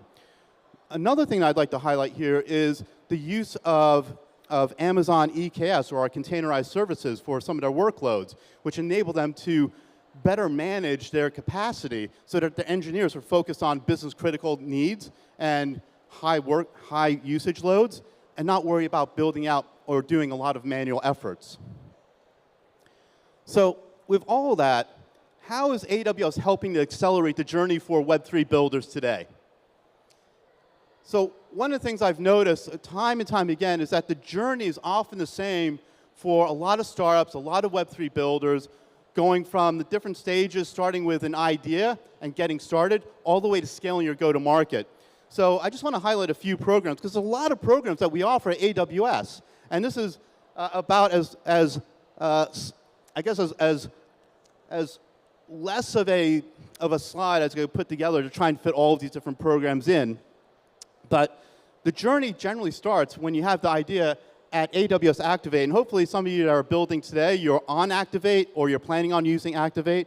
And this is our credits program, where you can get anywhere from $1,000 USD to up to $25,000 USD here in Taiwan for applying your cloud credits, so you don't have to worry about cost. And in fact, we can even offer more credits as you start to build, grow, and scale. The other thing I wanted to highlight here is that maybe you're not building in AWS today. We have AWS Migrate so that we can cover your cost, as well as help giving you technical expertise to migrate over to AWS. Now, once you're building out that product, the first iteration, you may need some help. You may have some questions. Are you directionally correct? So we offer things like the Startup Bootcamp to help you accelerate your use of different AWS services. We have well-architected reviews that allow you to look at your posture from a security standpoint, from a performance standpoint, a reliability standpoint, cost optimization, operational excellence, and sustainability. Now you're starting to accelerate in terms of your growth. You're starting to hit traction. And at this point, you may need just a little bit of boost. This is why we have programs like venture innovation. And innovation, the venture innovation thing is something that we have especially here for Taiwan, but you also have other acceleration programs as well. Accelerators that we have for different industries like fintech, healthcare, space, and smart cities. And another thing is that if you need maybe some help in terms of connections or fundraising, we also have a deep set of connections across the investor ecosystem that you can lean upon. And then at the last point, now you're really hitting your stride, and you may need a little bit of assistance around go-to-market. And so we have programs like the AWS Global Startup Program that allows you to get on board or get ramped up as an AWS partner, so you can get plugged into different go-to-market, and co-selling strategies that allow you to start to generate revenue faster. The other thing is that we have the marketplace and the data exchange. And these are digital channels that you can plug into and offer your service, your product, to a global customer base, giving you that global access while having low-friction digital channels and create new revenue streams for your startup or your Web3 project. And underlying all this is our Loft programs, virtual places where you can connect with other startup founders as well as startup experts, our mentorship programs, as well as our enterprise support and business support programs to get questions that you have answered. And we're also big into events, so we're here at Meet Taipei. You can find us at our summits. Maybe some of you have attended. And then as well, we have content and Ask Experts. So we always want to let you know, we're here for you. We're very accessible. And so when we think about all the things that we do around the programs that are especially built for startup founders, the relationships that we have with investors, accelerators, incubators, the startup expertise, the team that we have of ex-founders, startup operators, investors, the training certification programs, and the infrastructure and security practices all equate to a partner that you can trust for your Web3 project. And we've been pretty successful in this space. A lot of the folks here have built on AWS from the very beginning, have used Activate, have used many of our startup programs I highlighted today, names that you may recognize like Binance, Chainalysis, Consensus, and so on. And so with that, this has been a real honor to be here with you to kind of share some of the programs that we're working on, how we're enabling the Web3 ecosystem builders of today to invent the internet of tomorrow. Thank you so much. And if you want to, scan the QR code, get my email address. I'd love to learn about what projects you're building today. Thank you so much. Thank you, Mark. Mark had a very interesting title, the AWS Global Startup Advocate. So I think that means also evangelists that have to go around the world to promote the idea. So I think Mark just showed us the experience of how Amazon Web2 winner respond to the challenge brought by Web3 and turn it into opportunities for AWS. And next we will have our speaker from the AR, VR background. So recently, as we know, as a metaverse. So what exactly is metaverse? I think it's a very broad area, and with a lot of new technology being developed. So, and I think everyone, including myself, would like to know, what's the new status and what's going on right now in this industry. So let's welcome our next speaker, Joseph Lin, the General Manager of VIVERSE, to share with us his view on metaverse as a service. Let's welcome.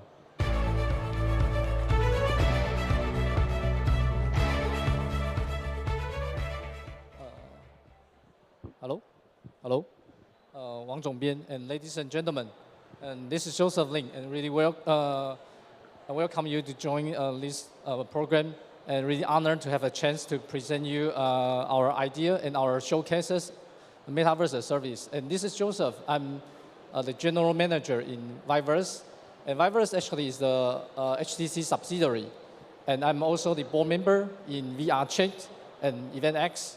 So yeah, I'm honored to be here to present you our finding. And today I'm not going to show you any comprehensive architecture or structure. I'd like to bring you the real use cases, how the metaverse is being implemented and being fulfilled in the real life. So before we get into the topic, so it's good for all the startups. You should learn what's the history told us.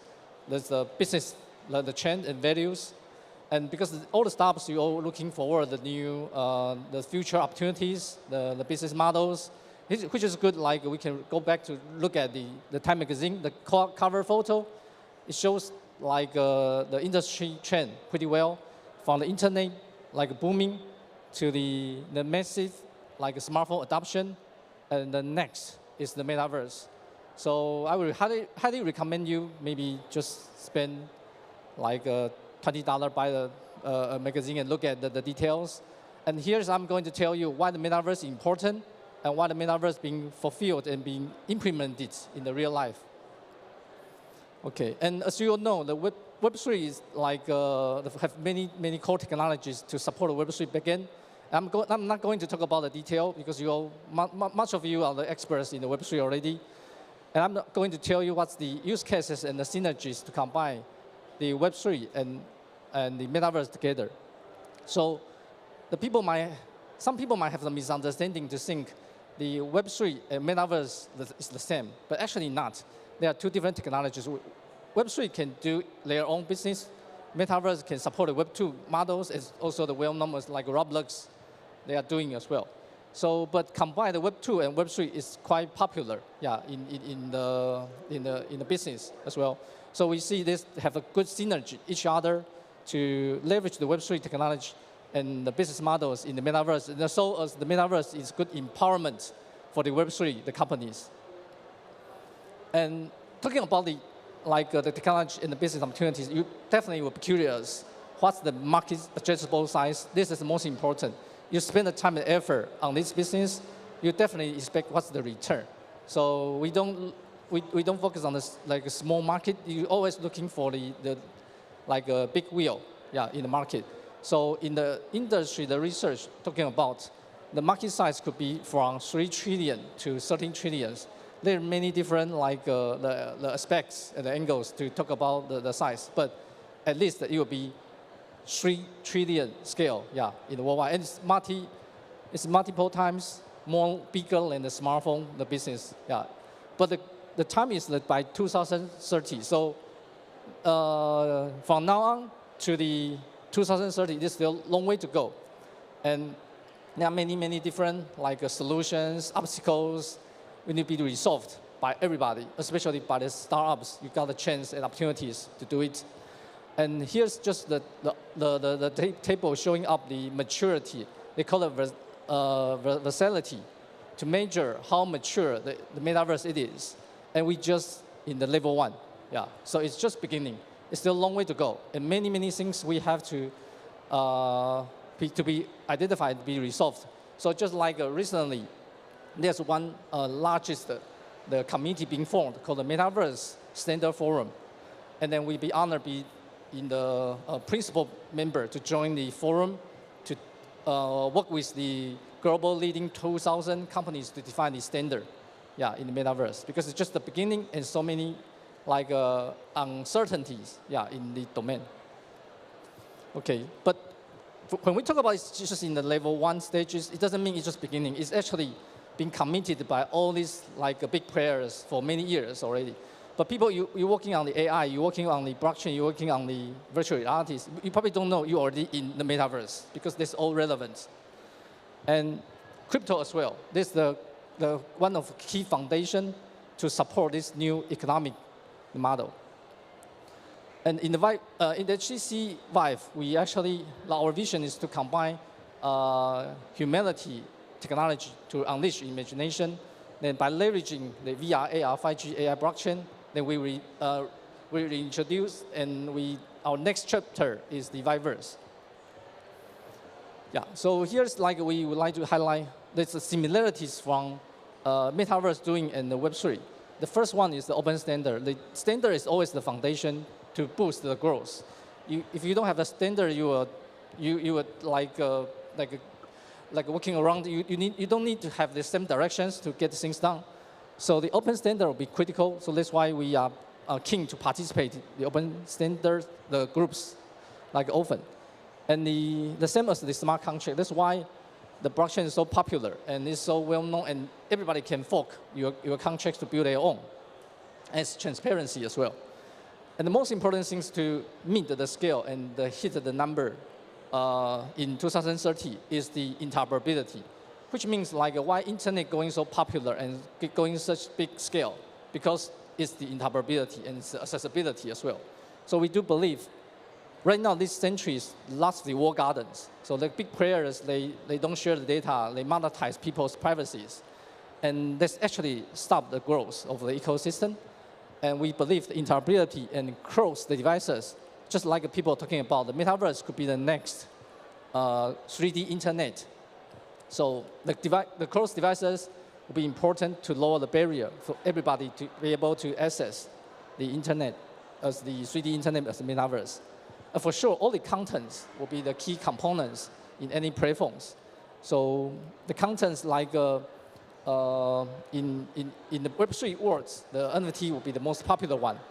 But in empowerments will be the metaverse, the privilege. They can help the NFT to find the market to show the use cases. And the next one will be also an important one. The metaverse is no longer just a term or the definition. It's actually a business model. It's the same as the decentralized, the economic. And I'm going to show you what the real use cases we just hosted recently.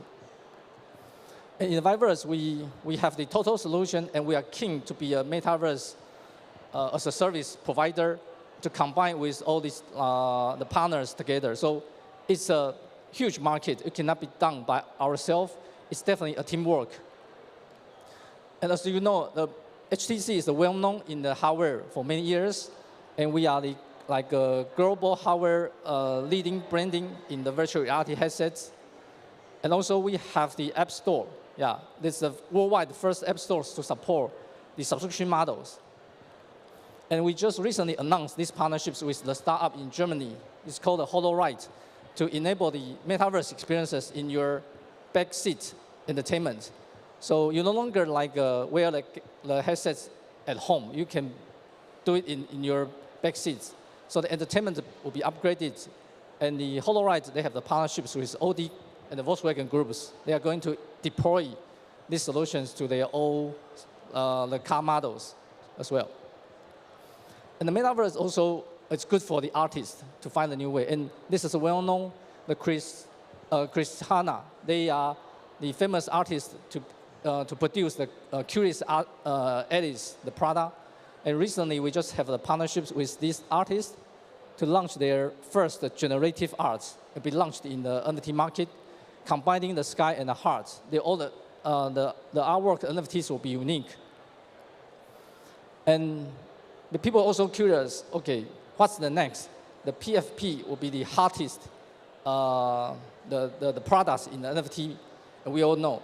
But actually the next, the chapter could be the 3D avatar. So like a Meet, like a Board app, they also find a new way, how they convert, how they introduce the new products for user. It's no longer just your PFP.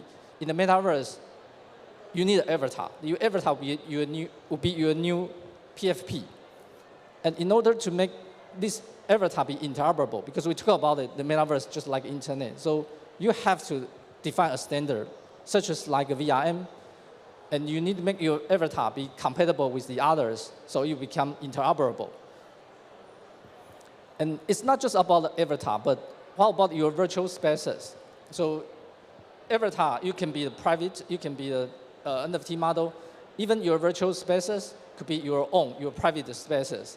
So in the virtual spaces, you can you can decorate your home, you can host your own art gallery, you can have running the social programs, doing the chatting or the watch parties at home, and to come by any devices, you can connect each other. So people might also curious, can metaverse being deployed in the business? Yes, actually it's pretty mature. The metaverse being well known and deployed in the business domain for many years. From the remote collaboration to the training or exhibitions, it's well known and being developed for many years. So moving forward, we were looking forward, the metaverse and Web3 will be getting mature and popular. But the driver will be the interoperability and the accessibility. The way to let more people to access and to be able to interact with the contents is important. It's not a privilege for certain hardware user, it should be for everybody. And in order to meet the goal, we have to think about how we can build an open metaverse together, because this will be the foundation to enrich the metaverse. The standard will be the key. And once you have the standard, you have the solutions. Beyond the gaming, the people, it's not only looking for the gaming in the metaverse. Actually, we are looking forward, and we also trying to enable more business from the different domains, from the education, governments, arts, sports. So you will, in the past years, you will see randomly the showcases being available, like Travis Scott, John Legend. But moving forward, you will see more and more use cases will become the mainstream. And I will be honored to show you this one, the big projects we just announced partnerships with the #1 carriers in UAE. The name is called Etisalat. And we are the partner to help Etisalat to build their metaverse. The goal is not build the metaverse. Actually, the goal is to recreate a virtual city from scratch. So it's not just a platform. It's not a platform business anymore. It's trying to build up a virtual city and virtual lifestyles from scratch. And in these projects, we have the first showcases being hosted in the GITEX in October and in Dubai. So we show the smart home, we show the expo lobby, we show their booths. So in the events, the people can explore, can give a try to see how it looks like to experience the future lifestyle. And the upcoming, in the phase 2, we'll have arena, stadium, marketplaces. There will be multiple programs, lifestyle models will be available in the Etisalat. And the one case I would like to highlight here is this project actually is a collaboration. We have the partners from the architectural firm from the 3D model creator, the companies. We have many partners from Taiwan, actually to build up the projects together. So we really keen to see there's the collaborations with the Taiwanese the partners to build and fulfill these global projects together. And the metaverse not just for the online or for the virtual. Actually, it's also good to work with the artists to convert their physical artworks into the virtual. So we have the new project called the Metaverse Avatar. It's actually work with the artists to convert their physical artworks into the NFT art. And they will be hosted by the live art, the marketplace, and we'll have the auction program. And you can view and you can explore these artworks before you buy in the virtual environments. So we believe there will be the new trend or the mainstream. In the future, you not only just look at the PFP and buy the product, you have the chance to walk around and look at these artworks before you really put the bid or buy the product. Okay. So beyond the use cases, we also, in HTC side, we have invested the startup companies for many years. We have the program called VIVERSE. We have 4 batches already, and it's already invested more than 100 companies globally, including many companies from Taiwan. And here are 4 companies. They are also good at the metaverse domains as well. The EventX, they'll be the leading companies to do the virtual events. And the VR chat is the social metaverse. It's well known and could be the top 1 or top 2, the metaverse, the company. And the Engage is the company focused on the business metaverse. They just launched the new program called Link. And the eMotion is the companies. They could convert your clothes, the design, into the virtual outfits for your avatar. So that's the fabulous the design. They could be easily to convert into the digital goods. And moreover, in the metaverse provider as well we are doing, we also partnerships with the NFT or the blockchain partners to enable our partnerships with them to get into the business. Okay. So from our perspective, the metaverse is just beginning, and then the opportunity is unlimited. So we believe it's whatever your business is doing, you will always find a chance and the benefits in the metaverse. And regardless you are focused on the security, Web3, or you are just the artist, or even the YouTuber, we believe there's always a chance and a market you can find out and you can do it. And we would like to welcome everybody to join us. We work together to build up this open metaverse. Thank you. Thank you, Joseph, General Manager of VIVERSE. So from the 5 speeches this morning, we have Mr. Draper from the investor side. Also, we have Far Eastern Telecom and AWS for the big company side that provide the resources to look for opportunity to engage with startups. Also, we have MIH Consortium and VIVERSE from the platform facilitator that try to promote the open collaboration for the industry. So I think that pretty much concludes the morning session. And I think from these 5 speeches, we can still see the enthusiasm, optimism from these speakers. It's always interesting to challenge the unknown, to explore the unknown and get the reward despite what happened right now. So I think that kind of optimism is very important. And also, to move forward, I think there's a lot to be learned and to be shared. And because no one actually has a crystal ball right now to see clearly about the future. So what is important is to move fast, leverage the resources you have around you, fail fast if you may, and many times, and try to be close to the next success. I think that's what we learned from the morning speeches. So before we end the morning session, we have this QR code. Yeah. So if you click this QR code this morning and check in already, so you can now check out to get your free juice, okay, as a gift. And also, we will have a break until 2 p.m. this afternoon and come back for the afternoon session. So thank you for your attention, and see you this afternoon. Thank you.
Morning session, we had 5 speakers addressing different issues surrounding the ecosystem.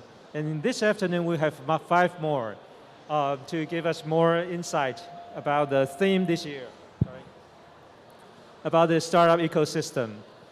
Here in Taiwan, we are a population of 23 million. It's not a small market, but definitely not big enough to, kind of cultivate global unicorns.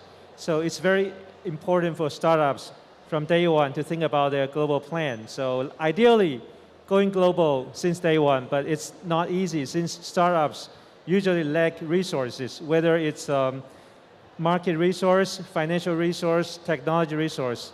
And that's why it's important to work with partners to help you go global. So our first speaker this afternoon, Mr. Steve Roy, Vice President Engineering of Qualcomm Incorporation, will share their experience on how Qualcomm can help startups go global through the innovation of 5G. Let's welcome our first speaker, Mr. Roy.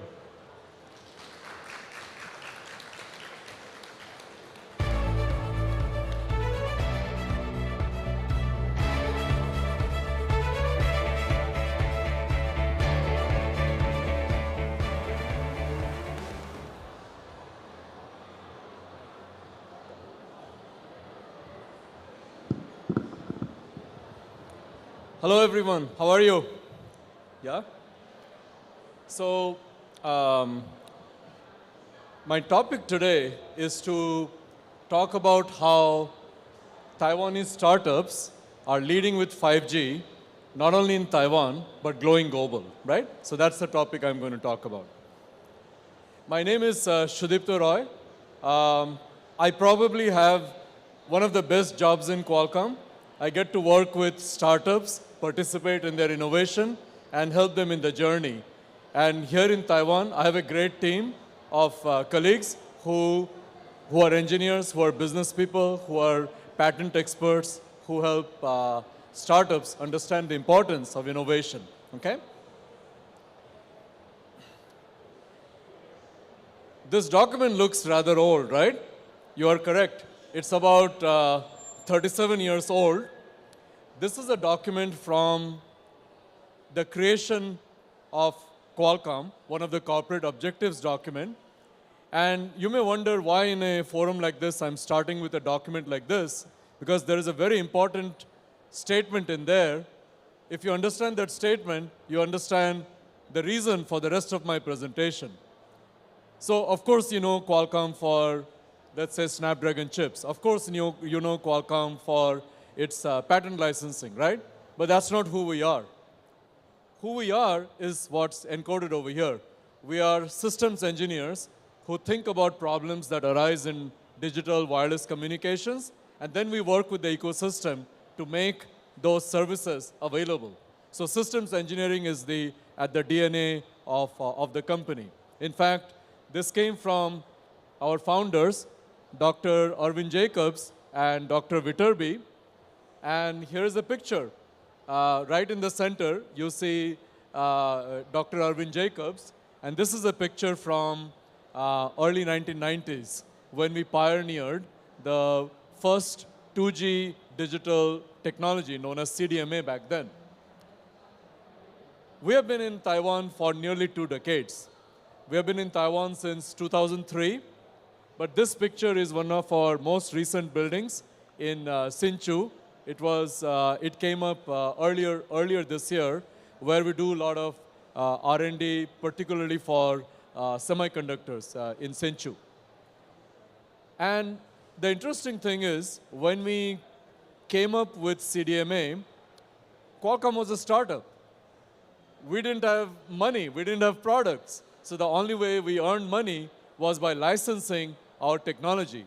So this is how the company started, by doing R&D and sharing its R&D for a small fee, which is known as licensing. So that journey started an amazing set of activities for not only Qualcomm, but for the ecosystem. In the first 2 decades of our life, we focused on the transition from analog to digital wireless communication. Mid-2005, starting with devices like the BlackBerry, we actually participated in the transition from desktop internet to smartphone-based internet. But today, at the dawn of 5G, it's no longer about phones only. It is about connecting everything that you see over here, from cars to lights to AGVs to speakers. Anything that is, has an electric connection will also have an internet connection, right? And not only it will have an internet connection, it will actually have local processing. Not only it will have local processing, it will have processing in the network edge. And this is the vision that Qualcomm is working on. In fact, even though you know of 5G as a very, very capable air interface, the reality is that 5G is transforming the entire way networks are built, right? In particular, one of the technologies that is co-evolving with 5G is something known as Open RAN, Open Radio Access Networks, that is allowing various industry players to participate not only in the device, but also in the development and the furtherance of networks.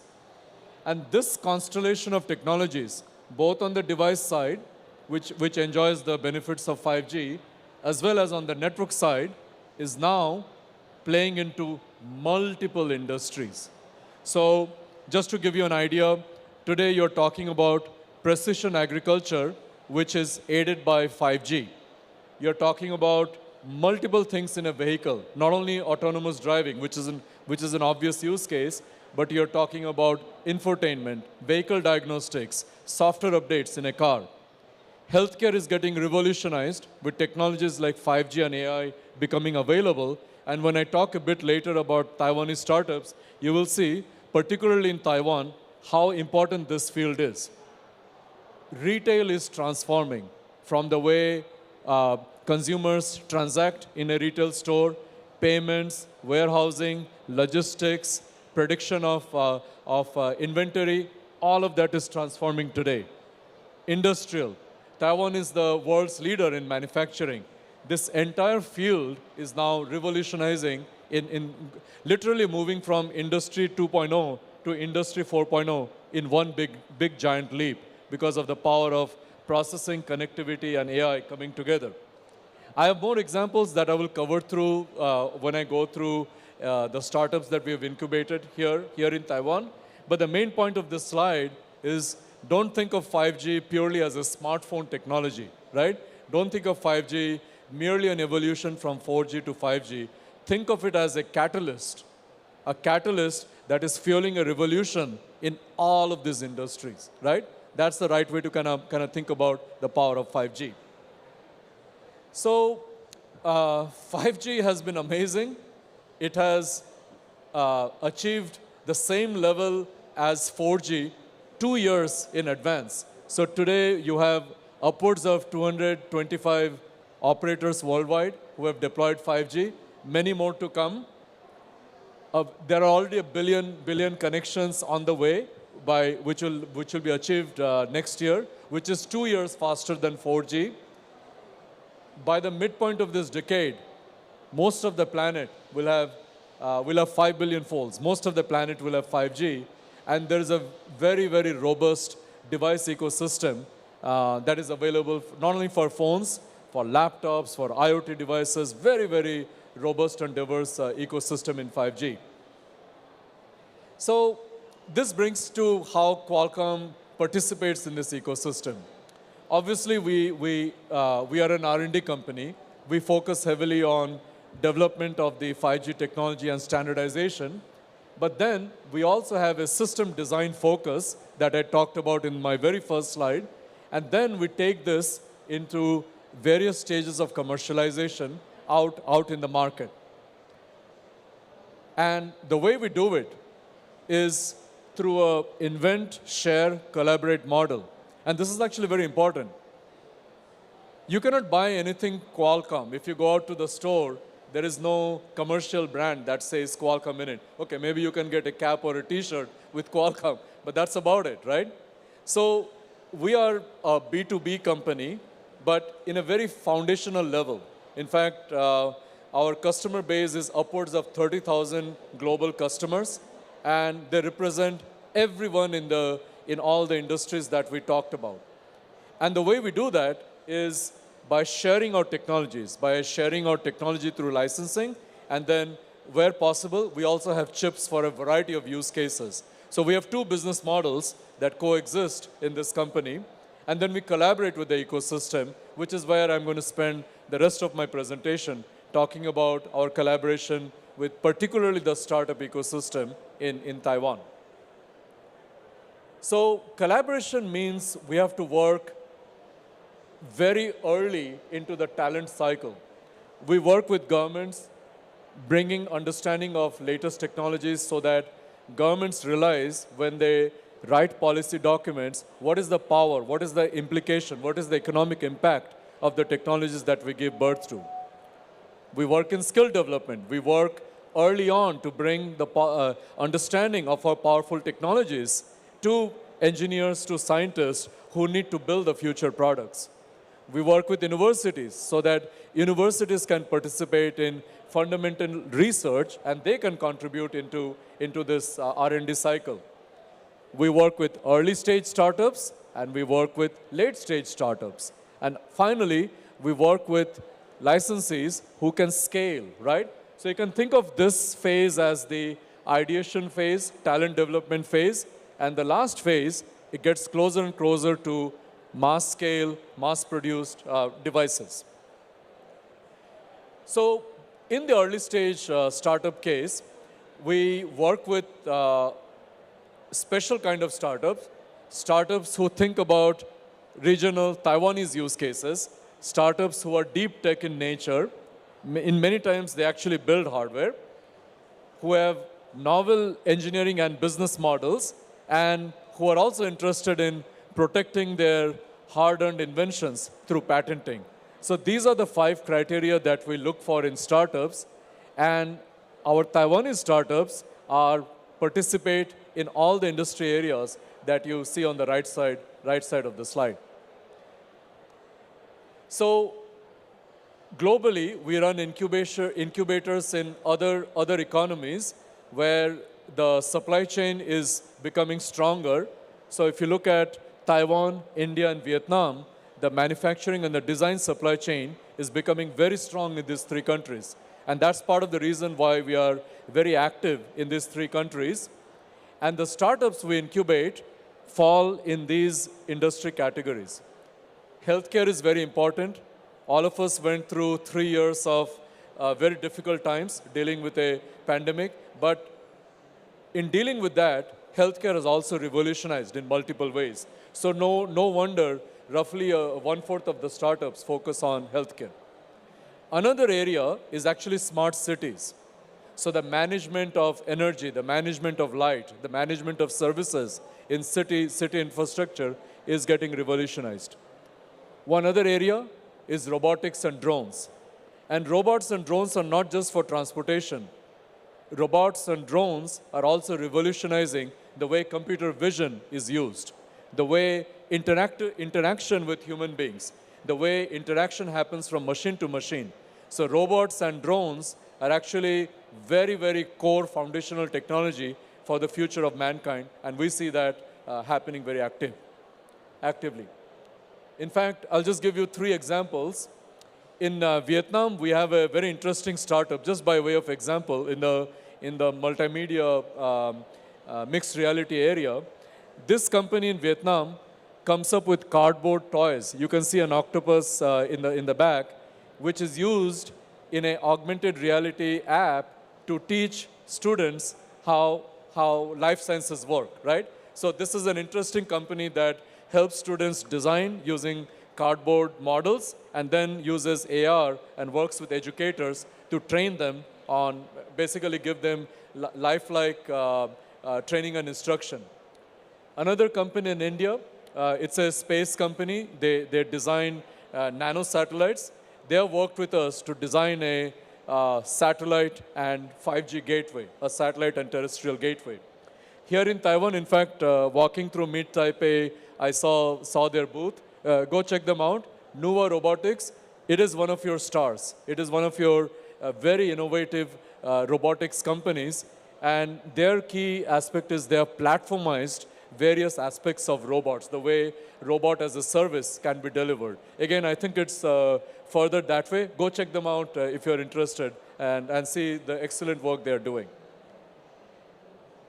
So the way Qualcomm incubates startups in Taiwan is through a distinct cycle of technical incubation, building IP awareness, business coaching and mentorship. We also have financial grants and we incentivize patent filing by the startups. And after they graduate in an annual cycle, we help them through our global partnership to scale, to not only take the products they have built in Taiwan more global. In fact, I have one example that I will give you a live video. If you see on the right, the real-time translation that is happening is from one of our portfolio startups. The gentleman in the back over here, he is the CEO of VM Wi-Fi. And this is real-time translation that works over 5G that is happening right now, translating my speech, right? And it was in one of these labs that companies like his came in. We talked about technical and business and IP mentorship. And this picture in particular is from the first Meet Taipei in 2019. We were right here, and we have brought many, many companies, not only Taiwanese companies, but from India and from Vietnam also in this Meet Taipei. So we have 2 engineering labs, one here in Taipei and the other one in southern Taiwan in Kaohsiung. And in these labs, it's a state-of-the-art lab with 5G equipment, AI equipment, robotics equipment, and everything that an engineer, what she will need to build her products, right? So we have that in the lab.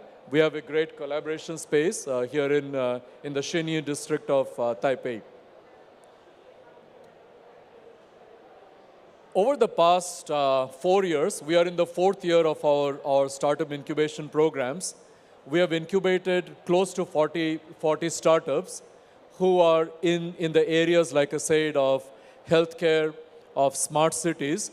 But one specialty of Taiwan is that there are lots of mobile edge compute companies who are focusing on AI and data analytics. And you can see just from the listing of the names over here, how much AI talent and how much AI-based products and services are being developed in Taiwan. Many of them have gone on to win awards in international forums such as Consumer Electronics Show. They are also participating in Qualcomm's broader Qualcomm Advantage Network, which provides a discovery service for products and services globally. And the last thing I wanted to point out, I'm very proud of the invention of the startups who come out of our cohort. During our incubation, these 39 startups have filed 43 patents during the process, but we monitor their patenting behavior, what happens after they graduate. Sum total, they have patented 177 patents, and more coming, right? So now why is patenting important? What it does is that it's a declaration by the startups that this is my invention, this is what I've done. And that, in turn, encourages others to innovate further. They do workarounds, they innovate on their own way, right? So it's not only important to have products and services, it's also important at the equal pace to actually think about IPR. And there are many, many benefits that our startups will tell you of how this has helped them in their journey. So I'll give you a couple of examples.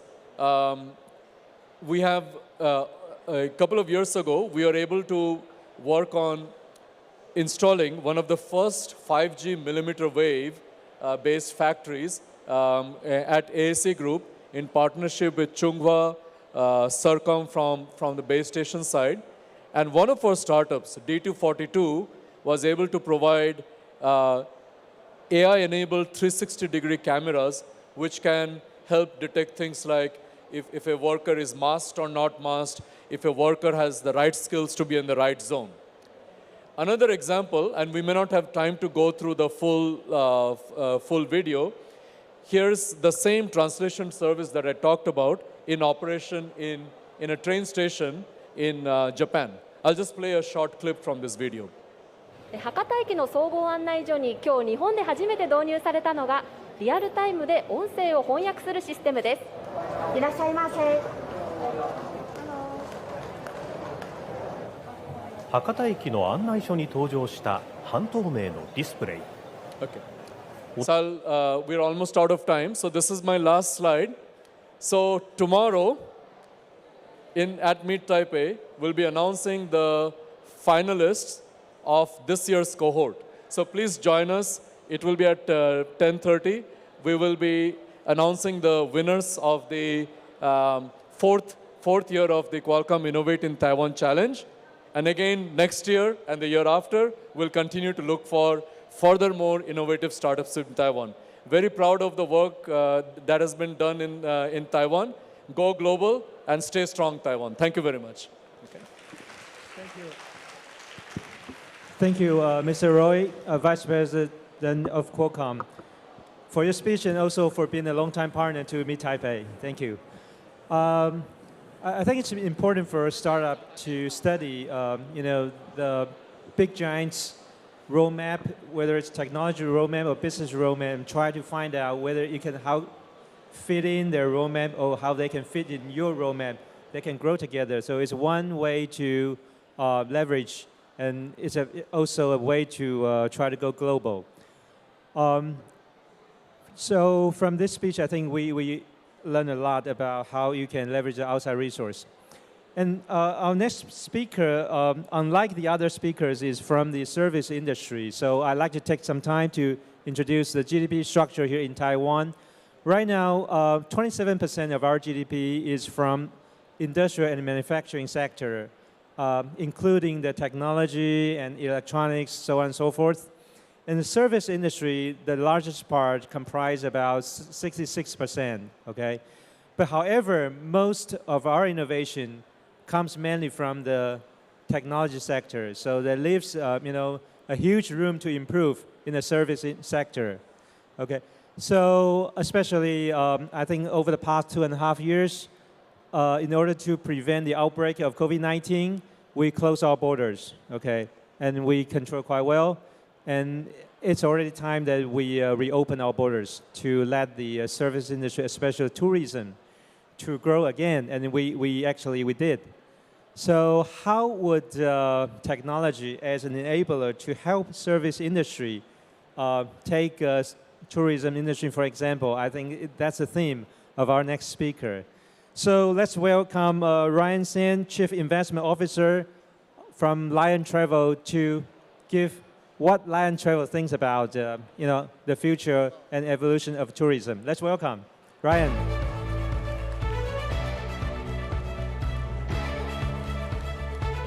Okay, well, hello everyone. My name is Ryan. I am the Chief Investment Officer of Lion Travel. So I think I'm not well dressed in this occasion, but I'm from travel industry. I can wear whatever I want. All right, my topic is the transformation and upgrading of the service industry and the challenges and opportunities of travel services. I think as the Chief Investment Officer of Lion Travel, we could give some good ideas about what is happening in the travel industry right now in Taiwan and what is the opportunities of Taiwan service industry. Okay, well, let me give you, how many of you knows what this fried rice is? How many of you have tried this before? Yes, everyone. Okay, a lot. Okay, thank you. So about 1 month ago, I was in Los Angeles, and I invited my friends to have a nice food together from Din Tai Fung in Los Angeles. And we have this fried rice is pretty good. But when I pay in the check, I noticed that this fried rice in Los Angeles is 5 times more expensive than the same fried rice in Taiwan. So the price is 5 times more. So that really surprised me. It's exactly the same fried rice, but it charges 5 times more in Los Angeles. So that really surprised me. But I found out that it's really popular in Los Angeles. Like, people actually are willing to pay this 5 times more expensive fried rice, and they are actually staying in line in the weekday afternoon. So they are making a lot of money in Los Angeles for this fried rice. So they are a service industry, right? Let me give you another example. Also, did you see a restaurant or something else? This is a train, okay? It's the future train that we actually are operating this train in Taiwan. So what is so special about this train? Same thing. This train costs you about 16,000 per day. So it's also about 5 times more expensive than all the other travel product in Taiwan. Normally you pay about 3,000 to 5,000 for a one-day trip. But when you get on this train, you pay me 16,000 NTD per day. And so, but it's also really popular in Taiwan. I'm not kidding. When we launched this product, it is sold out within seconds. You can't even buy it even if you have money. So it's really popular in Taiwan. So what is high-value service industry? High value means I charge you more. I raise the price higher, and you will be still willing to pay me. So that is what I mean by high value. You can charge me with 5 times more with the fried rice. You can charge me 5 times more with the train travel. So that's 2 easy example about what is high value. So that brings out to my major opinion today, okay? So basically, my opinion is the key industry should not only exist in manufacturing, which our host just mentioned. Service industry in Taiwan composed of more than 60% of the GDP and employment. I mean, definitely with all your friends, you will know someone working in the service industry.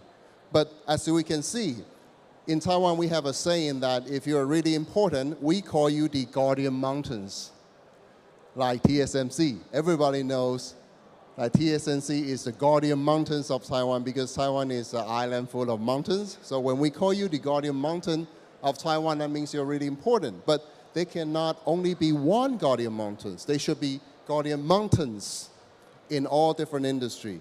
So my point of view is, if the service industry in Taiwan represents 60% of the GDP, how come that we don't have a Guardian Mountains in the service industry?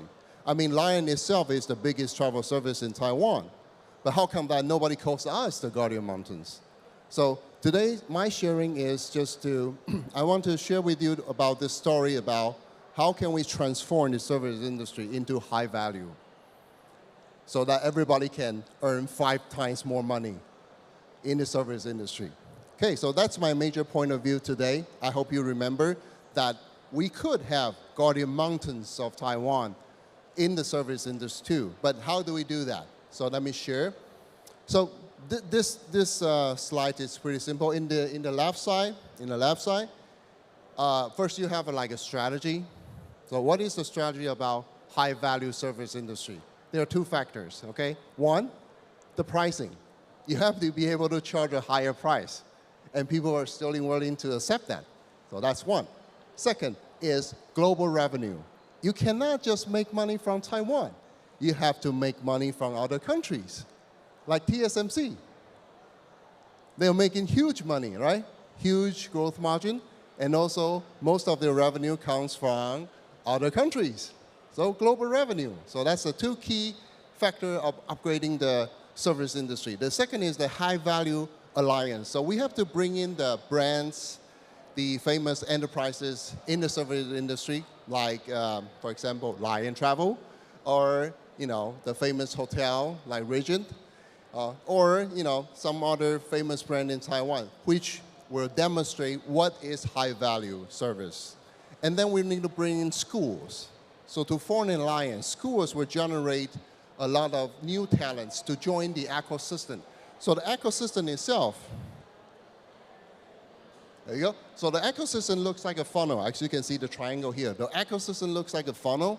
So people with different levels of ability will move from the beginning, the shallow part of the funnel, into the bottom of the funnel. And here you can see a star over here. That means you become like a new stars in the ecosystem, the new unicorns, or even the new IPO company. So basically, to let you understand it easily, a lot of students from the double E course from every university. And down here you have TSMC, you have UMC, you have a lot of semiconductor company. So the same ecosystem will also happen in the service industry too, but how do we make it happen? So venture capital is pretty important. So because for yourself, if you are an individual, it will be really hard for you to move in this ecosystem, this ecosystem. But with the help of the capital, if you work with venture capital, it will be easier and faster for you to move from here, to grow faster, to cooperate with the capital and become like a new star and the new unicorns in the ecosystem. And after that, we can start to talk with the government to talk about the infrastructure. And this is actually the most important thing right now in the Taiwan's travel industry. I will do a little more explanation for that later in the slides later. So I will stay in this page for a long time. So first, is Taiwan capable of offering high-value services? That's the question. And look here. I will give you 3 examples about such a pity that we didn't make. There's a lot of money that we could make, but we didn't make. So first is the financial service, okay?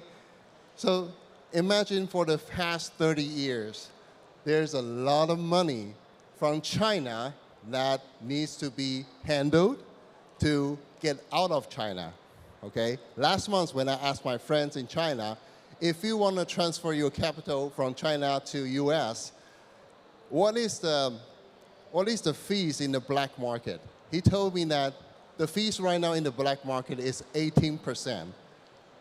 So if you want to transfer your capital, your renminbi into US dollar, you need to pay 18% of transaction fees if you want to move your capital out of China. And then imagine this. For the past 30 years, there are a huge amount of money from China wants to get out.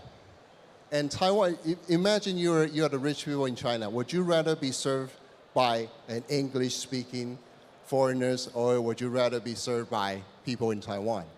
And we are good at math. We're good at service. We can definitely earn a lot of money from the financial services, but we didn't get that money. Such a pity. What is the reason? Policy restrictions, okay? That's a financial service. Second example, educational service. Imagine if you study for 4 years for a college degree in different countries. You will bring a lot of money over there, right? You'll bring a lot of talents. So educational service is another service that you can make a lot of global revenue. And the people of Taiwan is actually very capable of making this educational service. We have great teachers, we have safe society, we have nice environment. So we could make a lot of money from educational service, but we didn't get that money. Why? Policy restrictions, okay? Third, recreational service, like casinos, okay? Casinos, you bring a lot of money into casinos, right? You need to gamble in the casino. So casinos is also another service industry that can generate a huge amount of global revenue. And the people of Taiwan are also really capable of making that money, but we didn't get that money again. And what is the reason behind that? Policy restrictions, okay? So this really makes no sense to me, because people of Taiwan, we are capable of making those money. But it's not because that we didn't want to make it. Most of the reason is we are bound by the policy restrictions that we didn't make that money. I'll give you another example, because I'm from the travel service. Disneyland. Anybody have gone to Disneyland in other countries before? I've been to. We used to have a chance to locate Disneyland in Taiwan, in Taichung. But we didn't do that. Why? The reason, most of the reason is policy restrictions. This really it's ridiculous to me because it's money. It's big money from all over the world. It's travelers from all over the world. They're willing to spend money. And I'm very, very willing to earn that money, but we didn't get it, so such a pity.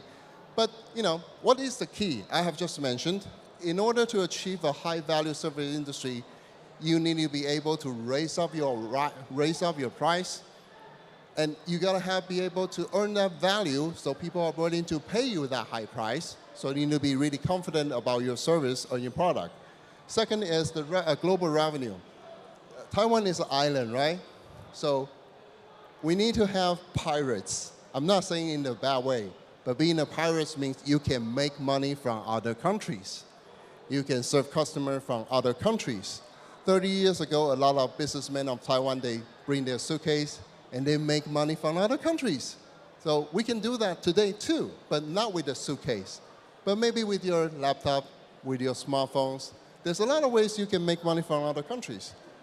Let me give you the reason that I think Taiwanese people is really capable of doing the high-value service industry. I'll give you 4 reasons. First, we are very gentle. Taiwan is probably the only country in the whole world that you can put 500,000 people to fiercely protest about something for a whole day, and then when the protest is over, everybody go home and brings all the garbage back. So you have a clean street after the protest. This is phenomenal. I mean, in Los Angeles, if you have like if you have 200,000 people on the street, you will have a riot. People will start to burn cars, to smash your stores, and rob you. So that's in Los Angeles, right? And in London, we have branches in London too. In London, you don't even need a protest. All you need is a football game. And the crazy fans will give you a riot. So people in Taiwan, we are really gentle. That's the first. Second is that we are hardworking. I mean, if you live in Taiwan, you know what I mean. I'll give you numbers. For the past 25 years, the average salary levels in Taiwan reduced. So you earn less. But the unemployment rate stays the same. And also, the average working hours of labor in Taiwan actually increased. So what does that mean? It means even if you pay me less, I will still be willing to work, and even for longer hours. People in Taiwan are really hardworking. We are diligent. So that's second. Third is we are pretty open. So averagely, people in Taiwan are really friendly towards all the foreigners in Taiwan. We're kindly. We're kind people. We're easygoing. So that is really key when you want to do the service industry. You don't want to be like, maybe like, for example, Japan is a good country, right? But Japan is relatively more closed. I mean, Japanese people, they are a little bit more closed than in Taiwan. They don't want to travel to the other countries. People in Taiwan, we love to travel to different countries, and we are really, just easygoing.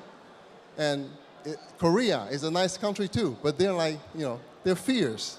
I mean, you don't want to mess with Koreans, right? But in Taiwan, you can probably have a pretty decent life.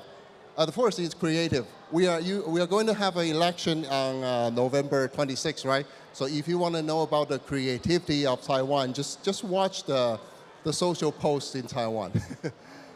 There is a lot of interesting sarcasm happens in all the posts. I mean, in order to have that sarcasm, you need to be creative, right? So we're really creative. So basically, the foundation of our high-value service industry is the quality of Taiwan's population. People in Taiwan is really capable of offering good service industry. And the opportunity, let me talk about the opportunity. This is really simple. As you can see, in the past few years, the international visibility of Taiwan has increased dramatically. 10 years ago, if you talk about Taiwan in other countries, they will tell you like, what Taiwan? Do you mean Thailand? That's 10 years ago. Right now, everybody knows about Taiwan. I'm not kidding. Everybody from all over the world knows about Taiwan right now. We didn't do that because in order to do that, you need to spend a lot of money. But unfortunately, someone else spent that money for us. They fly the military planes all over Taiwan, for numbers of times, and all the medias in the whole world are reporting Taiwan. So basically, someone else paid that money for us. Right now, everybody all over the world already know where Taiwan is. But the impression is, Taiwan, the most dangerous place on earth. But still, they know about Taiwan right now. Right now, all we need to do is give them a reason, give them a motivation for them to visit Taiwan. So we do have a great opportunity right now. And the benefit, what is the whole benefit about this high-value service industry? I'll give you numbers.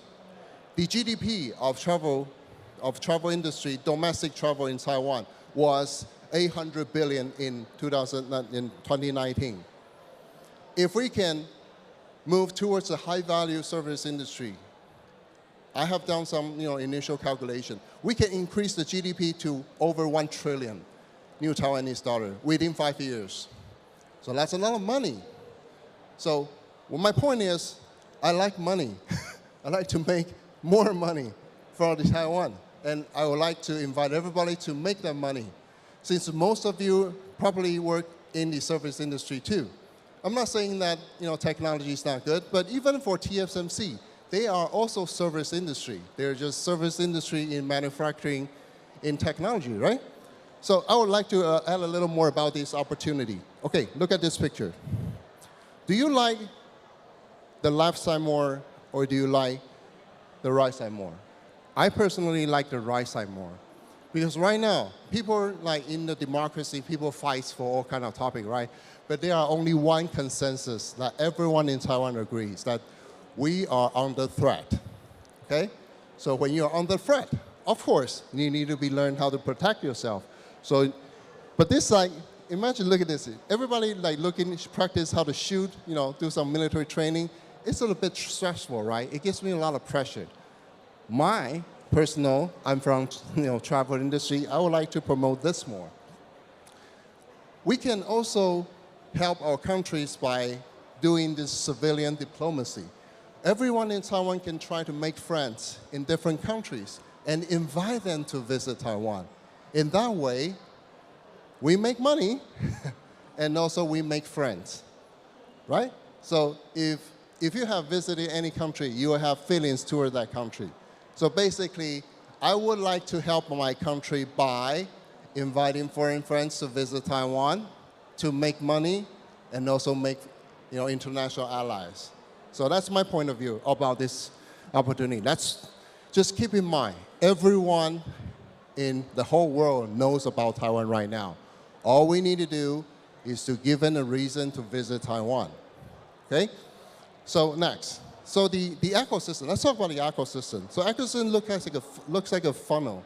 So people with different abilities, they will move from different positions in this funnel. Eventually, there will be superstars and unicorns generated in the ecosystem. So there are 4 different rules. First is the right is the enterprises like Lion Travel. We will participate to create this ecosystem, to form the high-value service alliance, to inject capital into this ecosystem. Second is the school. The school is really important because school is where the new talents will generate to inject into this ecosystem. And the third one is the capital. Venture capital is really important because with the help of all these capitals, the startups or the individuals can move more fluently within the ecosystem. And at the last is the startup, the new stars. The new stars has to be willing to feed back values and to attract more talents to join that ecosystem. Take Major League Baseball for example, okay? All the students in the school like baseball, and then when you go into the baseball industry, the superstar will join the Major League. If you're not that good, you will join the free A or you'll join the regional leagues. but the whole baseball ecosystem looks like this too. So that's the ecosystem part.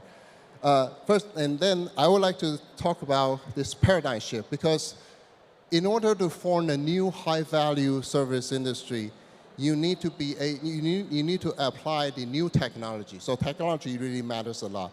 Just look at this, look at this motion picture, you will know what I mean. Eventually, there will only be one smartphone in the middle. Everything will be sucked into smartphones. You don't need anything. All you need is your smartphones. This is what drives the new ecosystem to form. It's new technologies, okay? So to fit into this paradigm shift and to invest in the new travel technology, we can create more value and we can make it more easier for the startups to make money from other countries. I'll give you a picture. Okay, 30 years ago, the businessmen in Taiwan, they have 2 suitcases and they do the trading business to make money, right? Right now, all you need to do is to take up your computers, take up your laptops, and figure out how can you make money with this. I see a friend over there, John. He makes money from all over the world, right? So with technology and the internet, you can reach out to basically anyone in the whole world. It just depends on how creative you are, how capable you are. So there are 3 major trends that's going to change the travel industry. First is the mobile internet and AI. So basically, when you're using YouTube or Netflix, basically everybody is seeing different content because it's AI algorithm to decide it based on who you are, based on your data, you will see your personalized content, right? But when you open up the travel service, no matter it's Booking.com, Expedia, or even Lion Travel, everybody is seeing the same content. It's not personalized yet. The reason is quite simple. The travel industry is just too complicated. For the algorithm to work in the travel industry, a lot of money has to be spent. So the mobile internet and AI, the goal is to reach to a personalized service. Second is the microservice. Just the basic truth about internet technology is it is able to empower small business, to empower individuals. Give you an example. 10 years ago, everybody watched televisions, right? Right now, I don't even watch television. I watch YouTube. I watch TikTok. I mean, one YouTubers cannot compete with television station, right? 1 million YouTubers. Television has no chance at all, okay? So microservice means that it doesn't matter if you are an individual, you don't have a company. Individuals right now can be empowered by technology to offer service. In the future, there is still going to be big companies. But if you have the ability, everyone can make money in the travel industry. That brings out to the third trend, the blockchain, Web3. Right now, I can tell you, I have 5 more minutes, thank you. In the travel industry in the future, after 10 years, in 2033, I can give you my prediction right now. 10 years later, I guarantee you, you're going to buy a lot of things not with your new Taiwanese dollar. You're going to buy a lot of things with virtual currency. You're going to buy a lot of things with Bitcoin, Ethereum, I don't know what it is, but you're going to buy a lot of things not with your new Taiwanese dollar. You're going to buy that with virtual currency, and that's the big trend. Okay, so that brings us to this new, different generation of travelers. First is, we are the strongest here for the first travel agency model, and we are also strong here. We invest $7 billion into HRO doing the online travel agency. And right now, for the Web3 model, nobody knows what's going to happen. But I'll give you a quick hint. In the first generation, all the sales are centralized. All the sales are centralized. We do all the sales. In the second generation, all the sales are still centralized. So everybody needs to pay Google a lot of money in order to get all the traffic, right? What happened here is, imagine a world that everyone can sell travel product. Every individual can sell travel product. And that's going to change practically everything. But everyone can make money, a lot of money, truth. Okay, so the key strategy, I probably have 3 more minutes. There are 3 major strategy, thinking behind this. First is you gotta be able to be brave to not just make money from Taiwanese people, but to make money from all over the world. I think this is just a common sense in the startup industry. Second is digitalization. You gotta be able to utilize technology. Internet is here to help everybody become better. It's here to help you become more capable to make money all over the world. That's why we need internet. That's why we need technology, to empower yourself to become a global businessman. Not just make money from Taiwanese people. That's not good enough. We are not like a mainland, we're not a big country, right? We only have 23 million people. There are 17 billion people all over the world. There's definitely a lot of opportunities for us to make money in other countries. Third is capitalization, okay? If you have a good idea, it not might be good, but when you join the ecosystem, trying to communicate with the other, VCs, me, trying to make friends. If your ideas are good enough, if you can cooperate with capitals, you will grow really fast. Right now, all the unicorns can, from they start up their company to they become a unicorn, it's average like 3 years. 3 years, you can become like a unicorn, right? It's possible. So this, I only have 1 word to say. This is pretty complete, but there's only 1 word, TEM. In Lion, it's called a total experience management. So basically, from the point that you see any content to the point that you move to the point that you enjoy your experience, every process is under our management. It's not just about selling you the travel product. It is about to manage the whole process about your travel experience. Now we call it the TEM, Total Experience Management. And I'll give 1 minute about Lion Travel. Basically, we are a global company doing international travel service. So we try to make money from all over the world. And we do have an internal ecosystem already within the Lion Group system. And we are trying to invest in a lot of new technologies in the travel industry supply chains. So basically, in my last slide, I would just like to understand, I would just want you to understand one thing. We still have serious issues in Taiwan's travel industry. Only 20% of the accommodations are sold online. 80% are still, if you call by your telephone to book a hotel, it's not online, okay?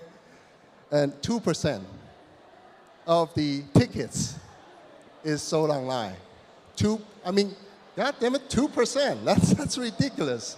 We still have a long way to go, but that means we have a long way to grow also. Lots of opportunities. And if we can integrate it, in every area, there are some good startups that can offer service to digitalize all the experience.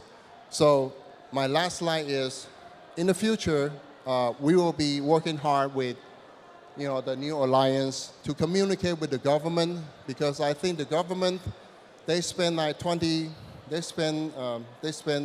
billion new Taiwanese dollar in the past 3 years. But guess what? It's just spent. There is no benefit behind that money. Smart money is when you spend this on a highway, people will use that highway and generate a lot of new benefit, right? So what I mean by digital infrastructure is if we can increase the digitalization in the travel industry in Taiwan, we can increase the GDP of Taiwan from 800 billion to over 1 trillion within 5 years. And that is my share. Thank you very much. Thank you, Ryan, Chief Investment Officer of Lion Travel, by sharing his experience of learning from startup ecosystem to leverage outside resource to help companies, especially companies with history, to reinvent itself. Thank you, Ryan. The first 2 speeches, they both talk about the overseas global market. And for startups to go global, of course, it's important to decide which market you want to go first. 20 years ago, it will be China as the #1 target for most startups. today it's Japan. Okay, there has been big shift over the past 20 years. And we already have some successful cases in Japan. And our next speaker himself used to be a senior Apple software developer and has co-founded 2 Taiwanese startups already. And he will share with us his experience on venture into the Japanese market with 3D combat. So let's welcome Mark Terry's Cheng, founder and CEO of Mactar. Welcome. Thank you.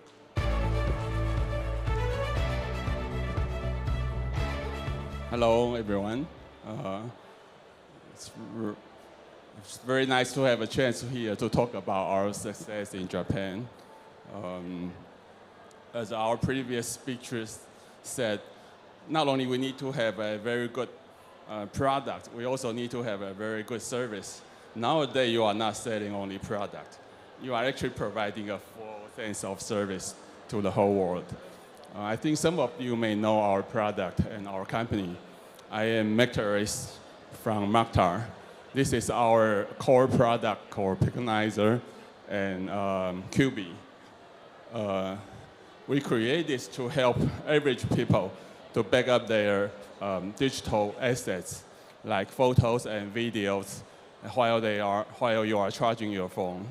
It has been a very successful product and service and well accepted by many people in the world. Today's topic, of course, we want to talk about a very important market, which is Japan. The scene is very beautiful. We wanted to travel here or to travel to Japan all the time. But in the meantime, if we can also make money, how good is that? So the topic today is to success in Japan. That's our goal. Before that, let's take some time to watch a short video. 日本と力を合わせてビジネスを成功させている台湾の企業があると聞き、訪ねてみました。長年 iPhone など Apple 社関連のアプリを開発してきた陳代表。こんな体験をしたそうです。我创业之前呢，我们有一个全家族的大型的家族旅游去日本东京，他想要拍小朋友的照片，但他用的是 iPhone， 可是当下他发现说，他的手机满了，没办法拍更多的照片。那他就问我说，你不是 iPhone 的专家，我们怎么解决这个问题？そこで陳代表はいちいちパソコンなどに接続しなくても誰でも簡単に iPhone のデータをバックアップして本体の空き容量を増やせる商品を開発。いいものができたと確信したのですが、把我们这个产品推向全球跟各地。そこで世界進出のため手を組んだのが日本でした。因为我们都知道日本人他们对工作上非常严谨，然后对产品的品质跟里面实质内容的要求都非常的高。那我们觉得说，通过日本企业这样的严格的监管跟合作之后，我们对自己的标准就会提高了，那我们产品品质也会得到更好的验证。这就是我们迈向国际企业跟国际化产品的第一步。陳代表は商品化の過程で日本人スタッフを起用。日本に法人も設立し、ビジネスを成功させています。Sorry, it's all in Japanese and Mandarin. I think we confused the UI a little bit. And this is a TV program played in Tokyo. It's a program from Tokyo MX station. It's good we have this opportunity to get on this TV show, and that means we have certain recognition from Japan. To reach the goal we just mentioned, to be successful in Japan, I think there are a few things we need to think about. The first key element I think is a good product. If you want to be successful in any market, not only in Taiwan, even in Japan, I think the key element is a good product. Like our product is so good that even a cat is smelling at it. If your company is doing B2C business, I think you need to make sure your product is good enough. It has good features to meet Japanese people's requirements. And also it has to design very elegantly and beautifully to meet Japanese standards so they can choose your product to serve them. If you are in a B2B industry, I think you need to make sure your product can really solve Japanese companies' issue and even create value for them. That's how good your product should be. So I think that's the first element of success in Japan. The second element is you need to make sure Japan is a big market for your product and your company. That's key. That's very important because once you decide that's a good market for you, you need to make decision what kind of resource and what kind of steps you are going to enter into the market and to be successful. In our case, we understand Japan has 5 times population than Taiwan. Of course, we have only 23 million people. Japan is more than 5 times bigger in population. And our product is basically serves iOS users.